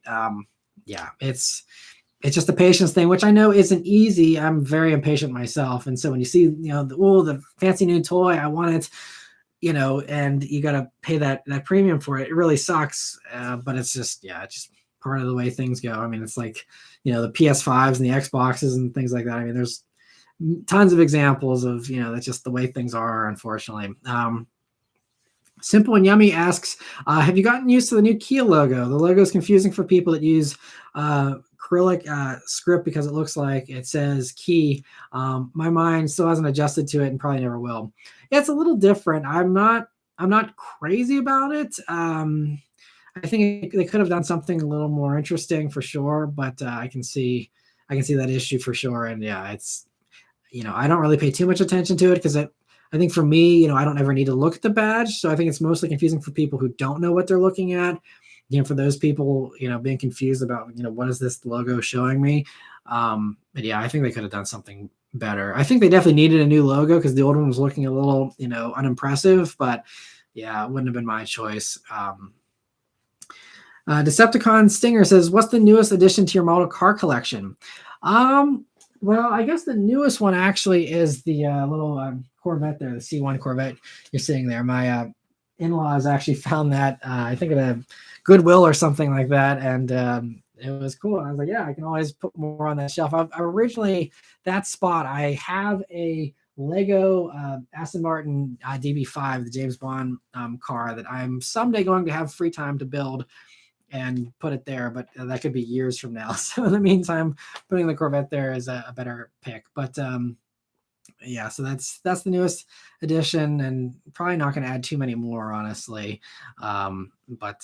And Robert says, hey Matt, how do you feel about the color matching mods and STI wing for the 2022 WRX? What would you do these mods if you had this car? I mean, I've seen a couple on Instagram, yeah, that have, like the STI treatment on a regular, 2022 WRX. And I think it's great, especially since Subaru's not going to do it now with the STI, they're, with them killing that off. I'm like, hey, if Subaru's not going to build it, then have everyone else do it. At that point, it's not really a clone anymore. You're not like pretending to be an STI because there is no STI. So I think it's more acceptable to do it with the 2022 than it would be to do it with the older ones that do have an STI, especially if you're pretending like you have an STI and you actually don't. But again, car modifying is very personal, so I never look down on what people do, even if it's not something I would personally do. It's their car and they do what they want with it. But I think they look good with the big wing on the back on the 2022 WRXs for sure. And Clint says, hi, Matt, have you considered posting the weekly update as a podcast? Yeah, I touched on that briefly a little bit ago as well. It's something that I wouldn't mind doing. I'm just pretty maxed out as far as my schedule currently, as far as, just I have only so many hours in the day, and I've been actually working longer hours this year than I ever have with the channel. And so it's just something that if I could monetize it easily, then I would. But with podcasts, you have to actually go out and get your own sponsors manually and, do all that stuff. I mean, I think there's a few platforms that maybe will do some type of, automatic monetization, but I haven't seen anything that's been super great. And so, it would be nice to, be able to just post the podcast as like an audio version of the weekly update. But I feel like that would be kind of confusing for people because I'm like, hey, look at the crazy front bumper on this BMW or something. And if you're listening, then it's kind of a little bit odd. So I feel like I'd have to re-record for a podcast specifically and post it up. But I know YouTube is starting to also they have a dedicated tab for podcasts now on the, homepage and stuff. So, that could be something next year I do get into is, doing podcasts, especially if YouTube can find a way to monetize them with ads the same way they do with videos, then 100%, if I have to spend an extra 30 minutes to re-record the weekly update for a podcast version, and I can just literally upload the one take file and just dump it on the podcast, page or whatever, and that's it, then I certainly could do that. I know some people that do really want the current weekly update as a podcast. They just get YouTube Premium, and they'll with YouTube Premium, you can have your phone locked and just play the audio of a YouTube video. And so I know some people have messaged me and said that's how they do it, is they on their drive home from work, they don't care about seeing the pictures. They just, have YouTube Premium. They run the weekly updates that way and just listen to it on their drive home. So that's a workaround. It's not great because you have to pay for YouTube Premium and stuff. But, if you desperately want it right now, that would be my suggestion. But in the meantime, I'm looking into podcasting for sure down the road. But I just think there's so many podcasts out there already anyway that, it's something I'm also a little hesitant to do because, I know so many people would like just roll their eyes and like, oh, another podcast, so I know there's a lot of people that are huge fans of them too. So it's kind of a split thing, but I'm kind of on the fence currently, especially while it's so hard to monetize them. And so Rafi says, does it financially make sense to upload the audio of the weekly update on like Spotify or Apple?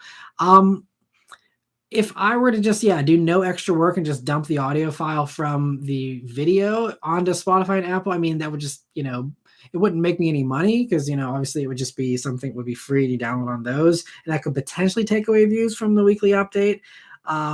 and these days I cannot afford to have any, lower views than I already do. So, it's something I probably wouldn't be super, into, especially from a financial standpoint. But again, if it was something that was able to grow the channel, just by growing the podcast, and then that kind of feeds into the videos of people being like, oh, well, he's got this really big podcast, I'll go check out his YouTube channel. But that's something that takes years to build, so it's kind of this, again, like toss up of like, do I invest for way down the road and hope for the best and maybe take a hit in the near term, or what? It's kind of, tough to say. But I mean, I'm interested. I'm very curious to see that so many of you are, actually excited about podcasts and stuff. So maybe maybe it's something I will look into here for next year. I got to just kind of look into, how YouTube does it, and, and just kind of go from there. But yeah, Spotify and Apple, it just, there's really no, unless I put it behind a paywall, which I don't want to do, there's really no way, I don't think, to, really do that in a financially beneficial way, at least short term. And Rafi says he always watches them in the background at work. Yeah, so there you go. I know a lot of people do, just have them on in the background while they're doing, washing the dishes at night or whatever. And, that's awesome. I appreciate everybody that watches, however they enjoy it. That's awesome. I even had someone that said they had it on in the background just for this past weekly update, and they had a newborn baby that was like just watching me presenting and like loved seeing the video. So that was really cool. So yeah, I'm glad that you guys enjoy the weekly updates so much. That's really helps to keep me motivated to keep doing them, even though sometimes the views on them are not great for the amount of work that I put into them. But I'm glad you guys enjoy them. And Raphael says, I have to admit, I've never listened to a podcast. Yeah, I've only listened to a handful in my life too. It's something I don't do long drives very often, so it's not something that I have a lot of time to listen to a lot. But I've heard there's a lot of great ones out there and some really fascinating stuff for them. I'd love to someday have the free time to listen to them more. And Rafi also says, yeah, it's a tough call for sure. I had random podcasts I've never heard of come up on Spotify. It's nice to listen to something that isn't controversial or political. Yeah, I can certainly see that. And that's why, I love some of the podcasts. Like some of my buddies have, suggested podcasts that are just, about like, hey, like I think one's called Stuff You Should Know or something. And it's just like randomly talking about like, hey, here's some really interesting stuff, whether it's on like the Titanic or just random topics. And they kind of just like cover, stuff about something. And it's kind of cool. And SLMD Sedan says, a podcast of only car acceleration reactions. That would probably be pretty cringy. Oh, that would be hilarious to just have someone driving around listening to me just like giggling like a madman. That'd be funny. Greg says, what do you think? Do you think you will do the Q4 e-tron? They haven't offered me one in the press fleet yet. I don't know if, when they're getting one. That's been a vehicle that's been very weird with the release and the rollout. But based on my other Audi review views, aside from the RS3, which did okay, most of my other Audi reviews do terribly. So probably, and that one's electric, so it's like a double whammy. So probably will not do the Q4 e-tron again, unless it's maybe one of those cars I need to bridge the gap between two other vehicles I need, on the schedule there. But probably won't go out of my way to review that. I'm curious about it personally because it's kind of a competitor to the Mach-E a little bit, but probably won't do it, unfortunately. And Rafi says, new ringtone sound. That's the audio, or that's the audio of your reactions. Yeah, that would be cringy. Oh man, that would be hilarious though. And the 1K says, the YouTube channel Everyday Driver posts an unedited audio rip of their test drive car views every Wednesday, and their fans told them it was very popular and wanted them to keep doing it. Interesting. Wow, I'd never even thought of that as an idea or something people would actually want to listen to. That's cool. Well, I don't know how much they talk about the exterior in their reviews. It's been a while since I've watched one of their videos, but hey, if it's literally just an audio rip and I can upload it somewhere, that's fine. I could potentially see myself doing that. Again, I wouldn't love the idea of potentially taking away people who would listen to that instead of watching the review. But if I could actually expand, the popularity of the channel with that, then I'm not opposed to that. That's an interesting idea. I don't want to kind of copy them either, but if that's something that others are also doing, I'll join on that bandwagon. Potentially that's again, if it's just an audio rip, that's something I can easily, justify doing from a time, money kind of standpoint. And Sal says, "Hi, Matt. I'm curious how your process works for compiling all of the news stories for the weekly updates. With such a broad spectrum of topics, I can imagine it could be quite the process." Yeah, so basically, I just follow, a bunch of the big automotive news sites, that just report on news every day. So I just follow those, and then, on Thursday mornings, I kind of just compile and just do a huge browser and a million tabs of, here's all the potential stuff I want to talk about, and then I kind of drill down, what are the ones that I definitely need to talk about, which are the ones that maybe I don't need to talk about, because I don't need to cover everything. If there's some random minor thing or some vehicle that's not for sale in America or something, some of those I'll nix. And it also depends on how many news stories there are this week. If it's a slow news week, then maybe I will talk about something more minor than I usually wouldn't talk about. But then if it's some crazy busy week of a million different car stories that come out, then that's where I get picky and start cutting stuff. And then it's just a matter of kind of summarizing the news of those, and whether it's a new car that came out or a rumor or speculation, kind of just giving my take on it. And so those are, it's just, it takes a little bit of time, because I will type up like all the main points of, like this week it was the Sierra EV, like here's the range of it, and I kind of cover all those important things. So I do type up, notes that I kind of read off of for the weekly updates for that. But then a lot of it is, again, me also kind of giving my take on things, where I kind of just go off the cuff, and then I'm just, that is just me kind of saying whatever I feel like saying, unscripted. And, it's just kind of a blend of both. But it is quite the process, because I spend all day Thursday, typing those up, figuring out what I want to talk about. And then I, at the end of the day on Thursday, I film those. And then it takes me most of Friday to edit it. So they're always a 2-day process for the weekly updates. And so, yeah, it's a lot of work, but it's just, I think that's kind of one of the successes of this channel, is just that it's stuff that I'm naturally curious about. Same thing with the car reviews. I'm naturally curious about what it's like to drive these cars, even the less exciting ones. I'm curious about what a Corolla Cross is like to drive. And so I drive it and I'm like, okay, well, now I know what that's like, and same thing with the car news. I'm curious about, like, oh, what's the new development? What's this new thing coming out? And it's, I'm curious about that. So it's fun for me to, do the research and stuff as well. So it's not like it's a chore. It's just, it's a lot, but it's something I definitely do love. And I'm glad so many of you, enjoy it as well. And other questions here. Reef says, been watching you for years, truly hope for future success. I can imagine it's tough sometimes, but know your work is greatly appreciated. Well, thank you. I really appreciate that. Again, every view, every comment, every like definitely does help. So I very much appreciate all of you who, do, watch and comment and all that. It's always awesome. And yeah, I'm just grateful I can do this as my job. It's, very, very lucky to be able to do this. And it's all thanks to you guys. So Clint says, for what it's worth, Seen Through Glass also does a weekly video and then a weekly podcast. It covers news and then a specific topic each week. He releases the podcast earlier to his Patreon viewers. Okay, well, yeah, that kind of makes sense. And I mean, I have thought about, those of you who are members here in the Matt Maran Motoring Club that I have on YouTube here, I've considered, maybe having because I believe there's a way you can have a podcast with a private link. And so I was thinking about maybe just like doing a test there and just, putting it out for just the members and seeing, how they, like it. And then potentially that could be an easy way to monetize it as well. That's relatively cheap. I mean, again, I hate putting things behind a paywall, but just so that it's something I'm not just doing for free. I think because memberships, I don't know how long YouTube's doing it for, but I think they've discounted it now to like $250 a month or something, at least for the first month.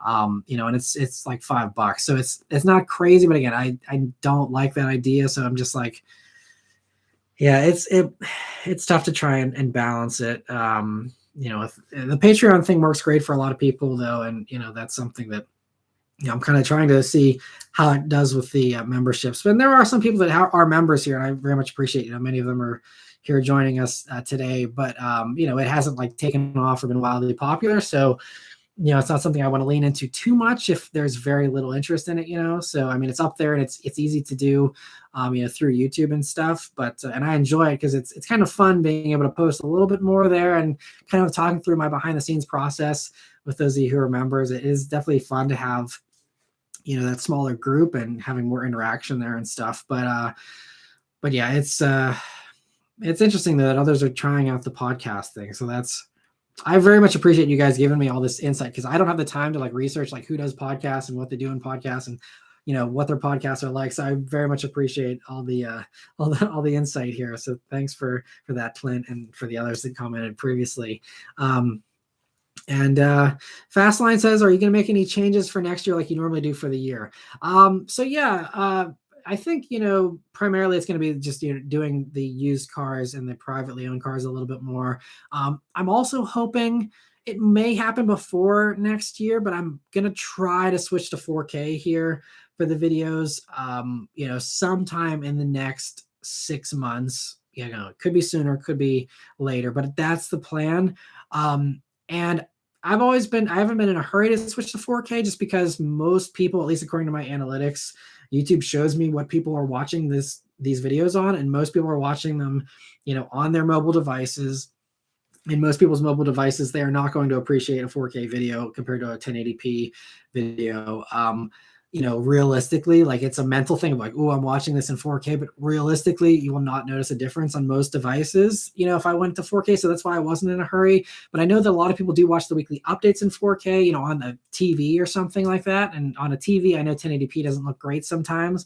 So I think for the TV viewers, I think that has been one of the motivators. And also, with technology advancing and stuff, I think that 4K certainly does help, the channel a little bit. And so I'm thinking it's an investment worth making. And most of my cameras now can do 4K. The limiting factor has been my computer, because I have a 7-year-old iMac that desperately needs to be improved or, upgraded to a new computer. So I think I'm finally gonna, here in the next 6 months, go for a new computer, and then that will unlock the 4K capability for stuff. So Caleb says YouTube is moving 4K to premium only. Really?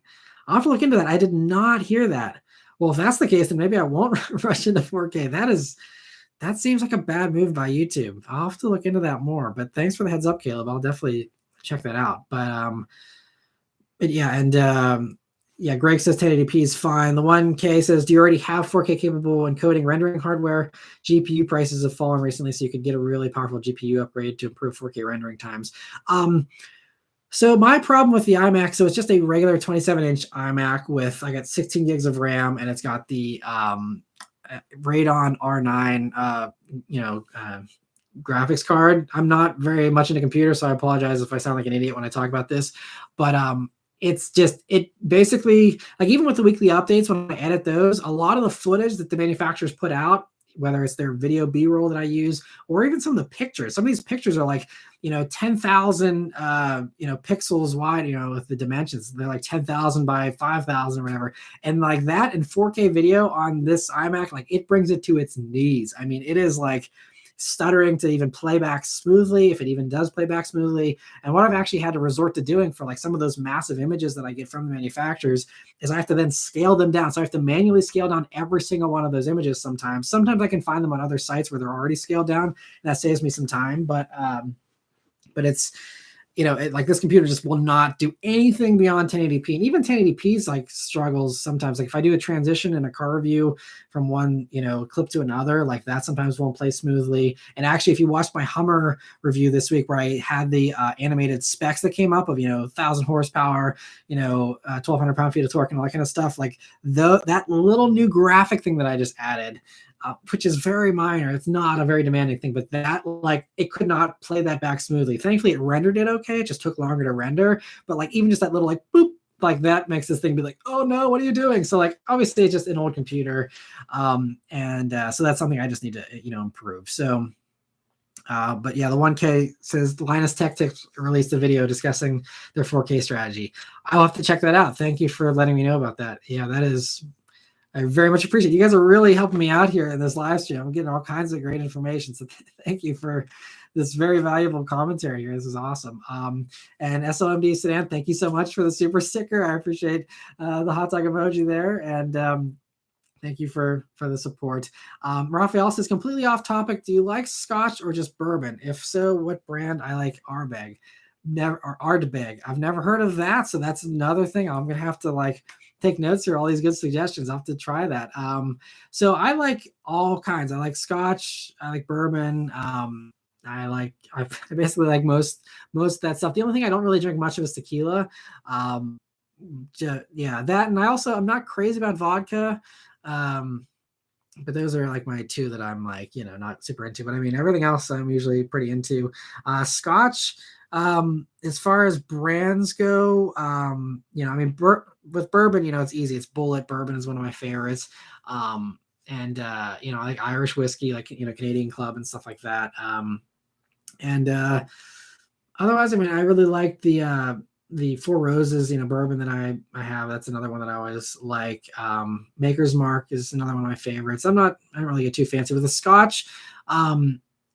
There's some Scotches I like. Honestly, I don't even remember some of the brands because I don't drink them very often. But like the brand that was Roger Moore's favorite from the one James Bond, Roger Moore. His favorite Scotch, my father-in-law actually got me for Christmas a couple of years back, and that one's really good. It's really smoky and strong. I can't remember the name of it though. I wish I could, but yeah, I mean, there's a lot. I prefer bourbon over Scotch if it's one or the other, but I do enjoy Scotch as well. But yeah, typically bourbon is the one I like.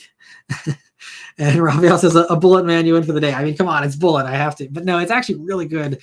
I like all their stuff, honestly, but their bourbon's really good. And Jack Daniel's Honey, that's another one I actually really like. I actually tried that on an airplane once and was like, wow, this is really good. So yeah, the Jack Daniel's Honey is nice if I'm looking for something a little bit lighter that's not quite as intense.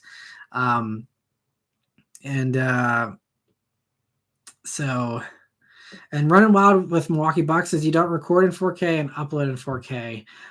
Not sure what you're meaning there, but yeah, I'm not opposed to 4K. I definitely have to look into the 4K strategy though. That's pretty wild, especially in 2022 to be putting 4K behind a paywall for YouTube is crazy. But I think Running Wild says that might not be true, so I'll have to look into it and see here. And the one KS says, have you sampled any of the Glen Morangi Distillery's whiskey? It's quite good. I have not. I really don't try new whiskeys that often. I don't have that many opportunities to try new whiskeys, honestly. Because typically the times I drink the most, honestly, are the press trips. Because one, it's an open bar typically, and it's all free, so that always helps. But typically it's the usual bar selection, and I'm usually in the middle of a conversation, so I just quickly say I want a Bullet Old Fashioned or whatever, and they just going to do it quickly, and I don't really have much time to explore. And then as far as at home, I just go for the basics, and it takes me forever to get through a bottle because I don't drink very often. So, I have not sampled that, but I'll have to check that one out as well. So I'm gonna have to go back and scroll through these comments later and write all these down here. This is, I appreciate all the suggestions. And Raphael says, what we're all hearing is that Beth needs to surprise you with a new computer for Christmas. Yeah, that would be nice. That'd be a very extravagant gift. Now, the thing with, all the video stuff is that's all tax write-offs. So, I've actually had family members offer to, oh, do you want like a new tripod for Christmas or something? And I'm always, saying like, that's all tax write-off. So I definitely want to make sure I pay for all my computer stuff myself. So yeah, that'll be something I'm going to see, because I am in the Mac ecosystem here with all of my Apple stuff. So I'm probably going to see what they do with the M2 MacBook Pros. They're supposedly coming out here in the next few weeks, and see. I know based on the iPads they put out, this month, it's probably not a huge leap, but if I'm going to keep a computer again so long like I did this last one, I want to make sure that I'm, future-proofing myself as much as possible. So, as long as they don't jack the prices up a bunch, I'm probably just going to go for one of those. And that's it. So previously, like I have my iMac and I also have my MacBook. And that's actually what I'm streaming on here, because my iMac is too old to run the new Mac OS Ventura that you need for this continuity camera that I'm using with the iPhone here. So I'm using my iMac or my MacBook Pro, but the MacBook Pro is also from 2018. So I figured instead of having two separate computers all the time, because I'm always transferring, if I do stuff on my laptop while I'm on the road, that I have to hurry up and, copy it over to the iMac and go back and forth. I'm just going to have, a laptop. So I'm just going to do a new MacBook Pro, and then just do the studio display, which I know is probably a waste of money, but I'm just gonna do the studio display because I'm used to the 5K screen and I like the Apple integration and the design and stuff. So I'm gonna probably just do that, and then just kind of run clamshell mode with the MacBook there for my setup in the future. And then that way I have everything with me every time I travel. I don't have to be shuffling files as much, and make it a little bit easier for me. So That's the plan. And it also saves money. Instead of buying, two separate computers, I have one, and then just one monitor that'll hopefully last me a long time. So, and Ronan says, if I record in 1080p and upload in 4K, the user picks the resolution. Yeah, it's just that I don't think it would upscale very well. Like if I do try and render in 4K, I guess it might be possible, but I just feel like native 4K probably is going to look a lot better than trying to upconvert 1080p footage. So SLMD sedan says, a couple drinks before a test drive, I always say. Oh yeah, that would be bad. And it's actually kind of funny along those lines. So with the Lexus RX review that I just did, that press trip, and then the CRV hybrid, both of those had our lunch spot where you drive, basically you leave the hotel, usually in the vehicle you're reviewing, and you go to a lunch spot, and it's usually like an hour and a half or 2 hour long road trip, up a nice scenic drive or whatever to the lunch spot, and then you drive back after that. And usually the lunch spots where you see me filming the stand-up footage and all that kind of stuff. But for the Lexus RX and the CRV hybrid, both of those were at wineries, and it's funny how they did two separate takes. So Lexus, they said, hey, we're going to do this at this winery. We're going to have drive loops at the winery. So if you want to get more driving footage after your initial morning thing, you can do that. And so if you watched my Lexus RX review, you saw they had, every single trim. So I was able to do all 4 versions with all 4 different powertrains for the RX. I was able to do all those and quickly, film my impressions of each of those without having to spend 3 hours driving back to the hotel in something different. And so with that, they're like, hey, like if you get all your filming done by the time you get to the lunch spot, and after you're at the lunch spot, they're like, if you want to do wine tasting, you can do, they paid for us to have, wine tastings. And so, that was like their option. And so actually I did do the wine tasting because I had filmed everything. And actually it was one of the rare press trips where I actually had a little bit of free time to enjoy myself and not be like working and, running around like a chicken with my head cut off. And so I was actually able to enjoy the wine tasting. And then they had their drivers, their fleet manager drivers there actually drive us back to the hotel instead. And so that was kind of a cool thing. And that also was cool because we actually were driven back in the RX. I was able to actually experience being a passenger in the back seat of the RX, which I usually don't get to have that experience as well. I didn't really talk about that in the video, but it was cool to kind of get a different perspective as well. So that's how Lexus did it. And then at Honda, they were like, we're going to have our, lunch spot be a winery, but you're not allowed to drink because we know you have to drive back. So they we're at a winery, but we weren't able to drink. Instead, what they did was the night before at dinner, they had that winery's wine. So we're able to, sample the wine there at dinner that night, and so we didn't feel like we were missing out, from not drinking it, at the actual winery the next day. But it's kind of funny how they just did two separate things. It was also random, again, since you guys enjoy the tangents, I'll do one other little tangent. On that RX press launch, whenever I was being driven back after having, a few glasses of wine, the driver that we had, a lot of these guys, they are either older and they're retired and they just do this kind of to keep them busy, or they're guys that just do this stuff to fill in the gaps because they're actually race car drivers or something crazy. And then it's just, hey, well, I need something to do, between this time and this time when I'm doing my big paying things. And so they'll do these things where they're just shuffling around Lexus RXs or whatever. And so, the guy that was driving me and another journalist back, I was just like, hey, so do you do this full time? What have you done in a past life? And this guy was like, yeah, I'm actually a stunt driver. And it was like super cool. He went into some of the movies and TV shows that he's done, some of I think it's some of the CBS shows that he had done, like Hawaii Five-0. He did some of the stunt driving for that, the new version. And he even said, if you're a fan of Disney, he did the lights, camera, action stunt driving with those little cars they used to have at Disney World, which I remember as a teenager, seeing that as a 14-year-old or whatever, being like, this is the coolest thing ever. They're jumping off of stuff and driving around on 2 wheels. He was one of those drivers, and he was telling me all the behind the scenes of them, doing all that awesome, stunt work and stuff. And so I'm like, this is a great afternoon. I have a nice buzz from some wine at the winery. I'm riding the back of a brand new Lexus RX, and I'm being driven by a professional stunt driver who's telling me these awesome stories. It was really a fun, thing. And that's the kind of stuff that you don't get when you don't go on these press launches and you don't, have these kind of experiences, and I know some people look down on the press launches and stuff like that, but I truly think, in addition to them just being fun, they provide you valuable insight, into the vehicle that you don't usually get with other opportunities. When I just have something as a press vehicle, that's fine. I'm just focused on here's what the car is like, and that's it. But when you're on the actual launches, oftentimes they have engineers at dinner, so you're able to like talk about this stuff, and you get a lot of extra background and context that you don't get whenever it's just like, here's your car, go film a video, and that's it. And it's very cold and cut and dry.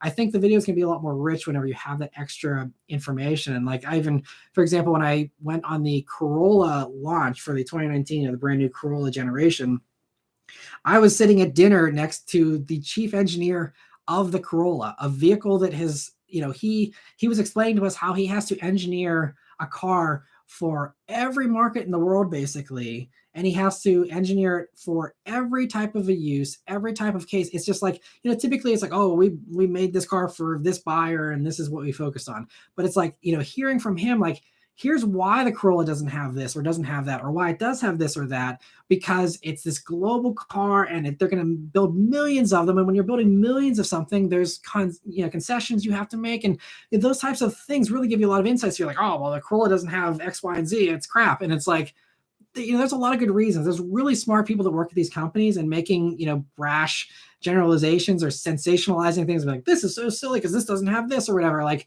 there's a lot of good reasons why a lot of this stuff happens. You don't get that typically if you're just, looking at a press release, or you're just getting a car dropped off in your driveway with no, context around it. And so it's very fascinating going on these launches, just for those reasons alone. In addition to the, having all the great people that you meet, other journalists and stuff, and the great, experiences and stuff. And I think another thing that's really a big perk is like, you get track time with some of the performance vehicles. That's another thing.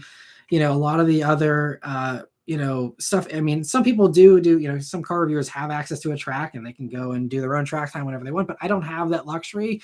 I can't afford to rent out a track. I don't have the connections to get a track for free or something. And so for me, it's like, if I want to show footage of me and see what it's like to drive the Civic Type R on track, I have to go on the press launch. And that's the only way you're going to get that insight from me on what it's like to drive on track, is if I go on that press launch. And so that's, just, it's part of it. And I know there's some people that look down on the press launches, but I think that they add value and extra stuff to the video that I think you wouldn't get otherwise with just going to a dealership or going and getting a press vehicle. And so, I love doing the launches. They're a lot of work from a travel standpoint. I don't love leaving home, a couple of times a month and all the flying, especially since most of these trips are on the West Coast. So it's like I'm in a plane for 5 hours, just to be in that place for one day, film a video, and then, it's a 3 day ordeal just to, do one video. And it's, a lot of work, but again, it's fun. They put us up in nice hotels and they give us, nice dinners and stuff. I'm not going to, downplay that stuff. It's nice, but that, to me, those types of things don't sway me. It's not like, ooh, they're putting me up in a, nice hotel. Like, I'm going to, be excited about this car for that reason. Like, as you guys know, I'm very blunt and I tell things how I see them and experience them, and it is what it is. And so, none of that stuff really affects me. It's just, I say what's on my mind and that's it. But anyway, again, another long tangent, but hopefully you guys enjoy the little bit of extra insight there. But Rafi, thank you so much for another super chat here. He says, thanks for the live stream. Please continue them. I definitely will. I love doing these, and this one has been awesome. We'll go for another, 20 minutes or so here. But thank you so much for joining and for your support of the channel. I very much appreciate it. And for the very generous super chat, it's very, very nice of you. So thank you. So other questions here. Anthony says, hey, Matt, is the Civic Hybrid coming next year? I believe it is. I don't think Honda has said anything beyond just saying it's confirmed to be coming, but I don't know timing. I would certainly assume it would be next year, but they might wait for a refresh for this generation Civic and might come in like, 2 or 3 years, something like that. I'm not sure, but I would assume it's coming next year. That would be my safe bet, especially since the Insight is getting discontinued like basically immediately. I don't think they were going to want to keep that gap in the lineup of the hybrid thing much longer. So I would assume Civic Hybrid, should come next year, but no official info on that just yet. I think they're pretty maxed out this year, so definitely won't be coming in the next few months, but probably, sometime next year for sure. And weird side effects is, Matt, I can't remember. Have you ever reviewed a Violer, or maybe you're saying Viper? Sorry, for some reason, maybe it's a typo. What were your thoughts? It seems like a car you'd enjoy, especially with the horsepower torque being just about the same. I've never done a Viper, and I've had one or two offered to me, but they've always been far away, so I haven't had a chance to review them. And so, yeah, I'd like to review one. They definitely seem like they're a little on the sketchy side as far as, handling and stuff goes. It'd be a car I'd have to approach with a little bit of extra caution, I think, but I'm totally open to doing one. I think it'd be awesome. And Jonah says, just curious, what phone are you using? Did you get the green iPhone 13? No, I have a iPhone 13 Pro that I got last year. It's the light baby blue one. I'm considering going for the 14. I don't, love the color selection this year, but I'm thinking about, because we're thinking about switching carriers. So I'm thinking about when I switch carriers, since they always have those great upgrade deals, I might just go for the 14 Pro. If we're going to switch here, I'm waiting to see what the Black Friday deals are. And if there's a good enough one, then maybe I'll, switch over and, get an iPhone 14. I'll probably just get the white one. Cause the black, I feel like that gets scratched up really easily, and I'm not crazy about the purple or the gold. So yeah, and it's doing great though, the 13 Pro camera. I don't know how you guys think about it, but I think it definitely, on my screen, it looks like a huge improvement compared to the old 720p webcam I've been using in the past. Manuel says Integra Type S going to be around 50 grand. I don't know. I mean, that's probably a safe bet at this point. If we typically are seeing, it's about a $6 grand upcharge, right, for Civic Si over Integra, or even almost up to 8, depending on the trim. So, I could see, yeah, I mean, there's probably less feature disparity this time, since you're talking about a loaded Civic, and the Type R, is going to have the extra luxury stuff and everything. So it might be under 50, but probably not by much. I wouldn't expect anything that's 45 for sure. It's probably going to be at least, 48, 49, maybe 50, including destination, or maybe 50, before destination. I don't know. So other questions here.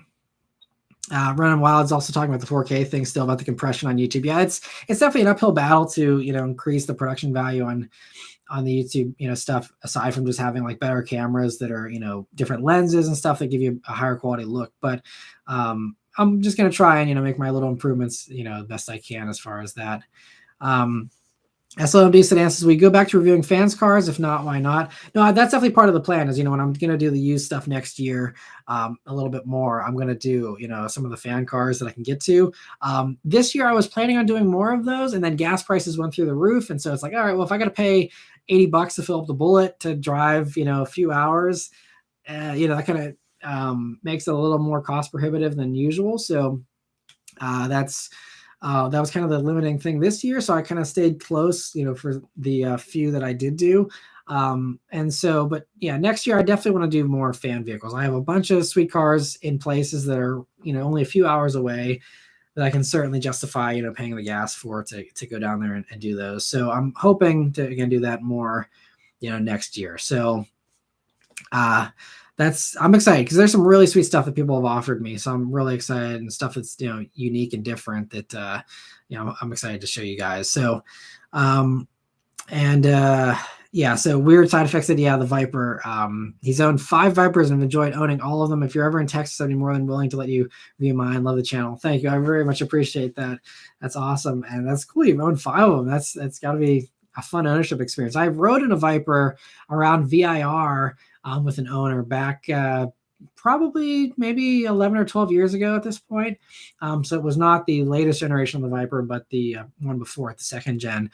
And that thing, I mean, that guy knew what he was doing, and I was just passenger for a couple of laps. But I'm not the best passenger whenever it comes to like car sickness and stuff.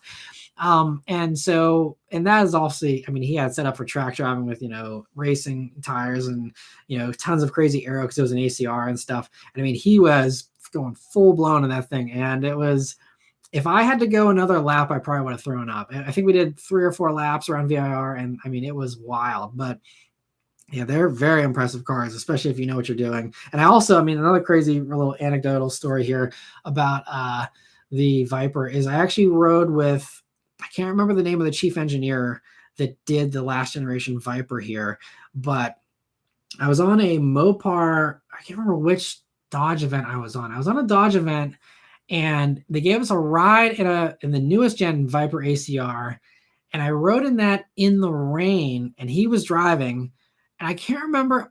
I don't even remember the track. It was a while. This is probably 2017.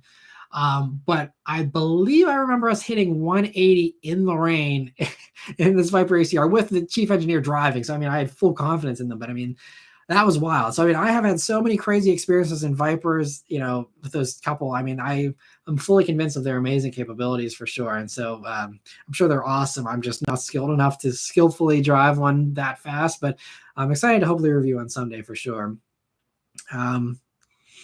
And Greg says, keep the 13 and spend the money on Beth as a married man. That would be my recommendation.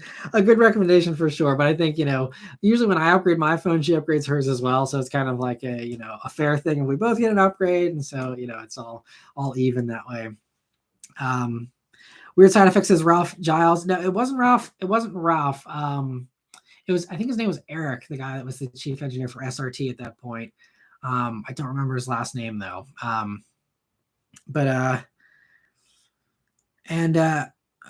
We have Omar here says, hi, you're going to review the updated Toyota Highlander. That's one I'll probably pass on just because it's the new engine.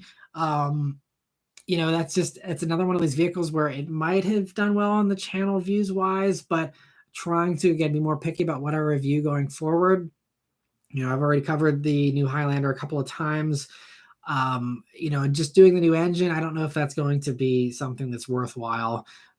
Since especially most people on this channel are into performance stuff, I feel like that might not be one that'd be worth my time. But if there's a lot of demand for it, or if it ends up working out with the scheduling that I need to fill a gap or something, then I may take one. So I'm not ruling it out, but I'm probably not going to go out of my way to review that one. And Vayetzi, thank you so much for joining. He says Viper ACR review would be very cool. Yeah, that would be awesome. And all the Vipers that have been offered to me so far have not been ACRs. They've just been regular ones. They've been the older first gen actually, which would be very cool too. But yeah, it'd be awesome to do an ACR for sure. Reef says, I know the Bullet was your dream car, but do you have any others that you would love to have? Oh yes, I have I have about probably 30 cars I would love to own someday. So yeah, I'll be playing the Powerball here on Monday, just like everyone else, for that $1 billion jackpot or whatever for the annuity. But aside from that, yeah, there's a lot of stuff I would love to have. There's a bunch of Ferraris, a bunch of Aston Martins, a couple of Bentleys, some classic stuff. If I was really loaded, I would love to have a Bugatti Chiron. There's a lot of stuff, and there's some more obtainable stuff as well. Like, someday I would love to just have a convertible, as a third vehicle, because that would be a different experience from the Bullet. And so, I would love to have, and now that I have a daughter, I really want, all of my vehicles to have a back seat, especially if I'm not going to have 30 cars, but if it's just like a third car or something. So I think right now, like my dream, somewhat obtainable, it's still very expensive, so maybe in like 5 or 10 years or something, but a dream vehicle to have would be a Lexus LC500 convertible. I'd love to have one of those, because you have a decent back seat, for a little kid at least. It's a great sound, it's a beautiful car, and it'll be reliable, so it'd be something I could buy and keep a long time and not have a bunch of issues with it, most likely. So that's one of the next potential cars if I ever have the money, or whatever. I have to add on a third car to the garage bay before I'd be able to actually buy a third car. But someday down the road, maybe I'll have something. I also love a classic. I love a bunch of stuff from the 40s and the 50s. So I'd love a classic cruiser as well someday. But and there's a bunch of those I would love to own. But as of right now, nothing in the next few years, unless things radically change and the channel wildly gets popular or something. But aside from that, it's going to be a while probably before I add something else on. Luke, thank you so much for another super chat. He says, don't let your daughter guilt you into letting her drive the Bullet. Well, I mean, I don't know, how many other people do this with their kids, but my daughter loves driving the cars, not when we're moving, of course, but whenever I get home or something, we'll pop her out of the car seat or whatever, and then she'll, want to hop in. Or if I get back in the Bullet, from being on a trip or something, she'll always want to sit on my lap and, go like this and steer. And she even now has been like, I want to have the radio on while I'm driving too. So she'll like want to put that on and be steering, and she loves doing that. And so far she loves driving. So if she absolutely loves driving, in 15 years or so, and she wants to drive the Bullet, maybe not when she's, 16, but if she, has shown that she's a, good driver and she's really into cars, then 100%. I mean, the Bullet will be hers. I'll hand it down to her because I plan on keeping it my whole life. So eventually it'll be her car. And so at that point, it'll be, a 25-year-old vehicle or whatever too. So I'll be a little less, OCD about it, So I think I'd totally let her drive it if she really wanted to. Once she learns how to drive manual first, of course. But yeah, I think it's definitely in the cards if she wants it down the road. And weird side effects is I normally don't make these live chats, so I appreciate you answering my question. Well, yeah, thanks for joining. I very much appreciate it. I hope this different time kind of maybe helps a little bit. I was trying to avoid all the football games and stuff, so that's why I trying out a little bit of an earlier live stream here to see how it does. And SOMB Sedan says, give us 5 non-exotic cars, maybe under 80 grand. I think you mean like the stuff that I would like to have. Yeah, under 80 is hard because that's the thing is all my dream cars are pretty expensive. If I wanted to add 5 cars though, under 80, I mean, I would certainly add a GR86. I would totally, drive one of those as an extra vehicle. Probably would go for a Miata if I wanted a convertible experience, ND2 Miata. So there's 2 other dream affordable cars. I'm trying to think because honestly, like I feel like all of my affordable dreams would be covered with the Bullet, the Miata, and then the GR86. Trying to think what else I would even do under 80. I mean, again, it would probably just be classics after that point. But as far as new stuff goes, those are probably my top 3 that I would personally get. And Vancy says he prefers a slightly earlier live streams. I'm glad that works out better for you. And I think this makes more sense for me and my scheduling as well too, because this is like the usual time that the baby's napping. So I don't really miss out on, being able to do family weekend stuff as much, because I'm just, doing this while the baby's sleeping and we can't do anything anyway. So that works out a little bit better for me too. So hopefully this time does work for people. Maybe we'll stick to this time going forward here, for next month and stuff. So other questions here. Manuel says, is the Elantra end cockpit spacious like the Civic or the 2015 Accord? Very interested in getting one. It is pretty spacious. In general, those new Elantras are a little bit bigger. So they are, pretty good sized vehicles. I think compared to the Civic and the Accord though, the Elantra has the cockpit kind of thing going on with the way it kind of wraps around the driver a little bit. And so that makes it maybe feel a little more closed in than you would experience in like a Civic or an Accord or even like the new Civic or something. So that's the only thing that might make it feel smaller, even though technically by the measurements, it probably isn't any smaller than the Civic, really. I think they're pretty close, as far as interior space goes. And so, yeah, I mean, obviously you have to try it out for yourself. I think the only thing about the Elantra and interior I don't love is the big chunk of fake plastic on the left-hand side of the gauge cluster, which is there for no reason that I can at least see. And then the other thing is the seating position in the Elantra end's a little weird where the seat's kind of angled in such a way that it kind of puts a little bit of pressure on my lower part of my thigh there. So that's the only thing, if I can nitpick about the Elantra N, that I don't love about it. But aside from that, I mean, it's especially these days with the Type R and the GR Corolla being, so much more expensive. Elantra N is hands down the best bargain value as far as that amount of performance goes. I know, yes, it's a little slower than the others, but you have the active exhaust, which the others don't have, amazingly, or at least as far as a user selectable thing, and all the adjustments, and all that. It's just, I think the Elantra N is just fantastic the way they set it up, and I love them. I think they sound great.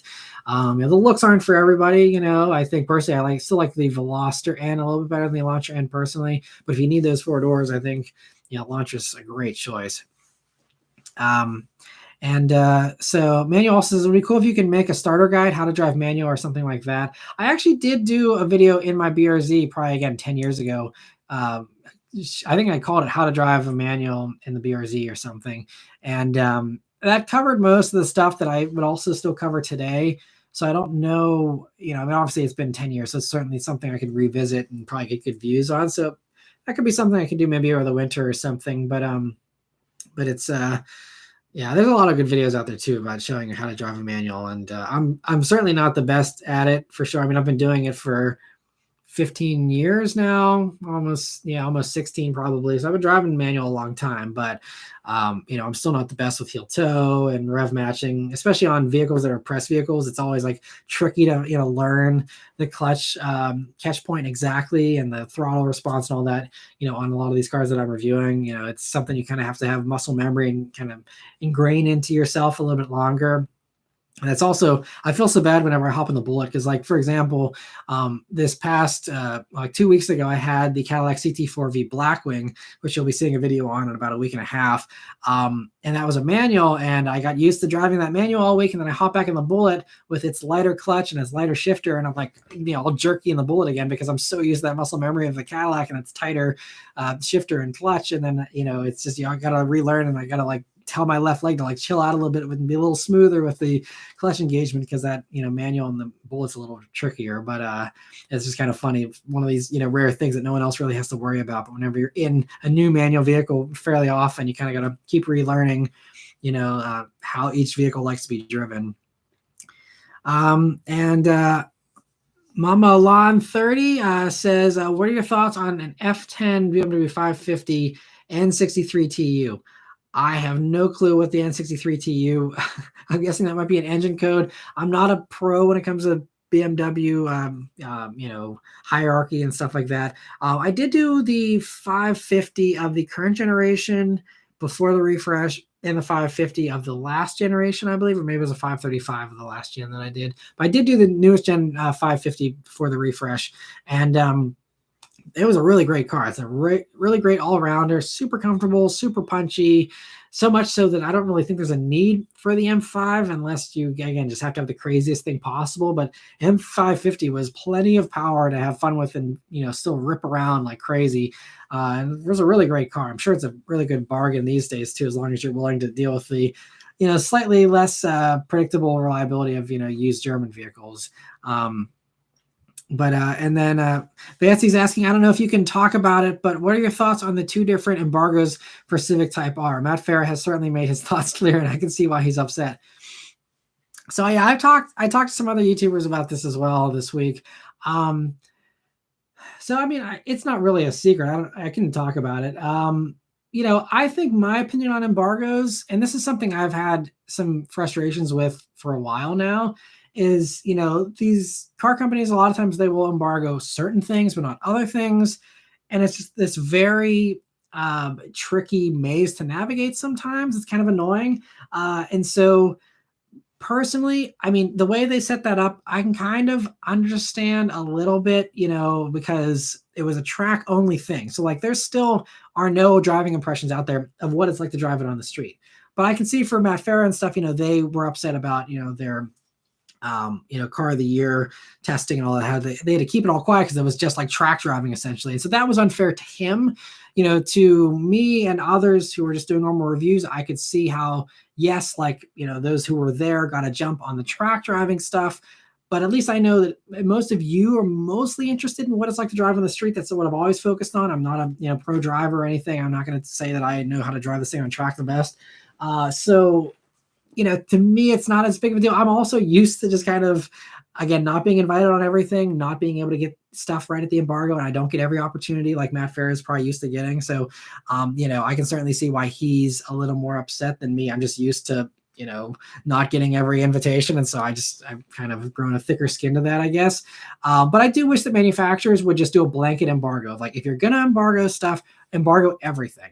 Because like this was kind of a thing with the GR Corolla whenever they had an embargo on pricing, and then they had one on the driving impressions, but then there was like no embargo on the other stuff. So like, you have people that would do like track drives where they just don't talk, or they're like, I'm driving this car, I can't talk about what it's like to drive, but here it is. And they just show them driving on track. And that's something like even Matt Farah has done. So he's kind of skirted the embargo stuff in the past as well. But so there's those types of things, and that's fine. But it's just like, and there's others that do like walk around videos because you're allowed to talk about everything else in the vehicle, but you're not allowed to talk about how it drives. And so that's like double videos, which I guess pays off for some channels. I mean, obviously they're very popular videos, but for me, I'm doing these for consumer advice, and maybe there's, the people who want to watch, the first thing that's out there. And I know being first is really valuable in the YouTube, world. But for me, I'd rather wait till I can cover everything comprehensively in one video. So you only got to watch one video and only spend one 30-minute segment of your time.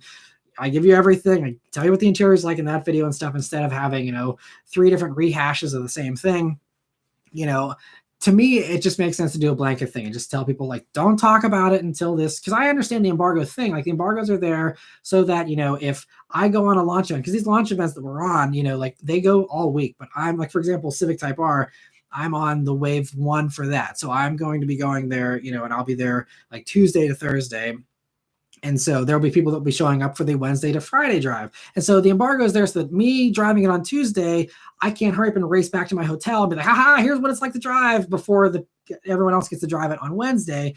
So they're trying to keep it fair. So that I love embargoes. And I also love them because it means that me being my own editor, I'm not at a disadvantage compared to some of these others that have their pro editors that can crank out a video in 3 hours. It takes me 12 hours to edit, these car reviews typically. So it puts us on a level playing field. So I love embargoes whenever they're done, well and correctly. But I wish they would just embargo everything and be like, just don't talk about anything until, you can talk about like the styling or whatever, I guess. But like some have done in the past where they've been like no YouTube videos, but you can do like Instagram posts. So that way I can be like, hey, I'm here driving the new Type R. Here's a picture of it.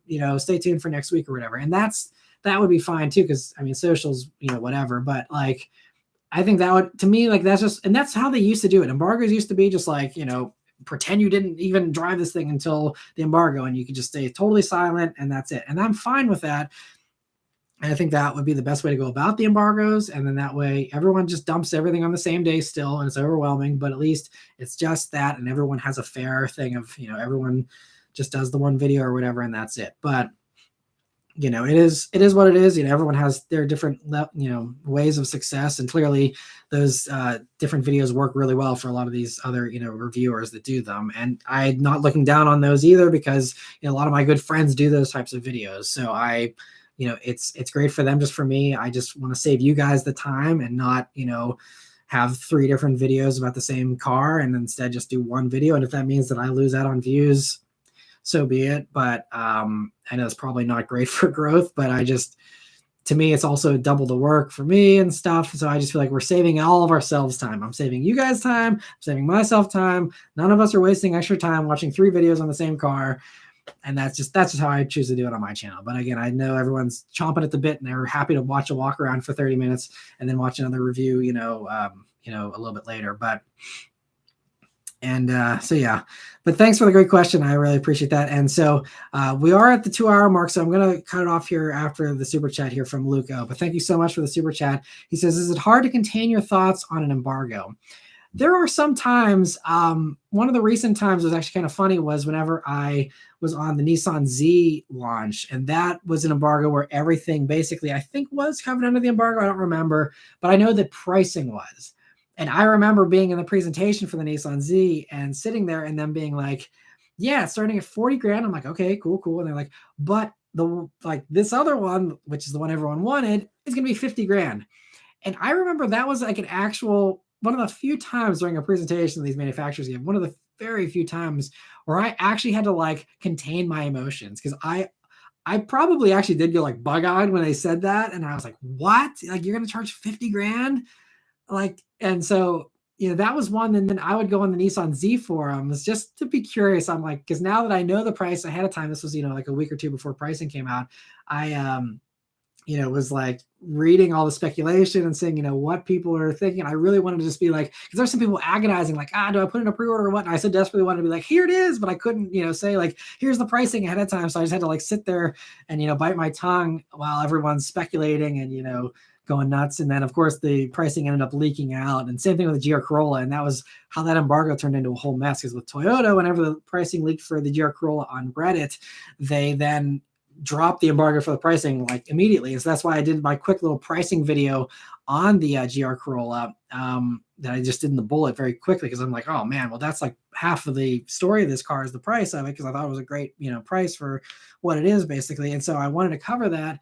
And so I did that video, and that video, amazingly did like, double the views of the actual review video. But that was one where I know a lot of journalists were upset about that, because it's like, okay, well now, we're throwing out the pricing part. And so those people had all waited and done that in their video, and they didn't have the chance to do a quick little pricing video on the GR Corolla. So I got to jump on everyone with that. So it's all jumbled up, and it's a giant mess with the embargoes. So I say everything or nothing with the embargoes. And I know that recently the heat has been turning up on the manufacturers with the embargoes, where a lot of people have been slowly getting more and more upset about the way these embargoes are handled. And it's putting pressure, I think, on the car companies maybe. I don't know if any of them care or if they're considering changing tactics. But I wouldn't be shocked if next year we see, something different, possibly with embargoes going forward. Again, we'll have to see. It might just be they just do whatever they feel like doing anyway, and it is what it is. But I think especially like with this one, with the Type R having so much blowback, I could see, if not Honda, other companies taking notice of this and, being a little more careful next time, or just making sure they invite Matt Farah for everything and having him under the right embargo. I don't know. But, I think it's very interesting how all these behind the scenes things work. And it's cool that more and more, YouTubers are talking about this stuff as well, because I feel like that used to be like these things that like no one really talked about, and so it's kind of cool that you guys are seeing some of the back end stuff of this as well. And kind of the things that go on behind the scenes beyond the glamour of just like, woo, I'm driving this sweet new car. Aren't you jealous? And it's like, there's all these other things that go on in the background that, add a little bit of extra work and a little bit less fun to the job than, it's not just all, just ripping around and doing accelerations nonstop. There's a lot of this, hours of editing, hours of scheduling, hours of, trying to, stress out over the strategy of what you want to film and what you're not going to film and how you film it and when you film it. And there's a lot that goes into it. A lot of behind the scenes stuff for sure. Anyway, it's a lot of fun. I'm so appreciative of all of you who can continue to watch the reviews.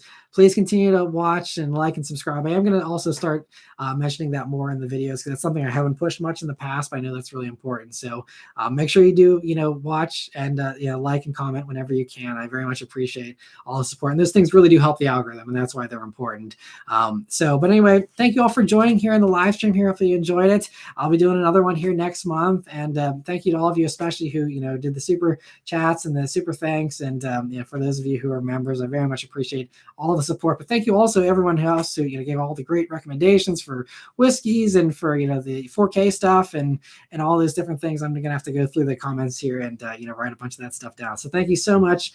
You guys are awesome. I'm so thankful to have an awesome community of us here that can all hang out on a Sunday morning / afternoon and talk cars. It's an absolute blast. So thank you all for joining me. Thank you all very much for watching. And stay tuned for all the fun stuff coming. I got a lot of sweet stuff coming in November here, so stay tuned for all that. But anyway, thank you all very much for watching, and I'll see you guys on the next one. Have a good rest of your weekend. Have a good Halloween as well. Take care.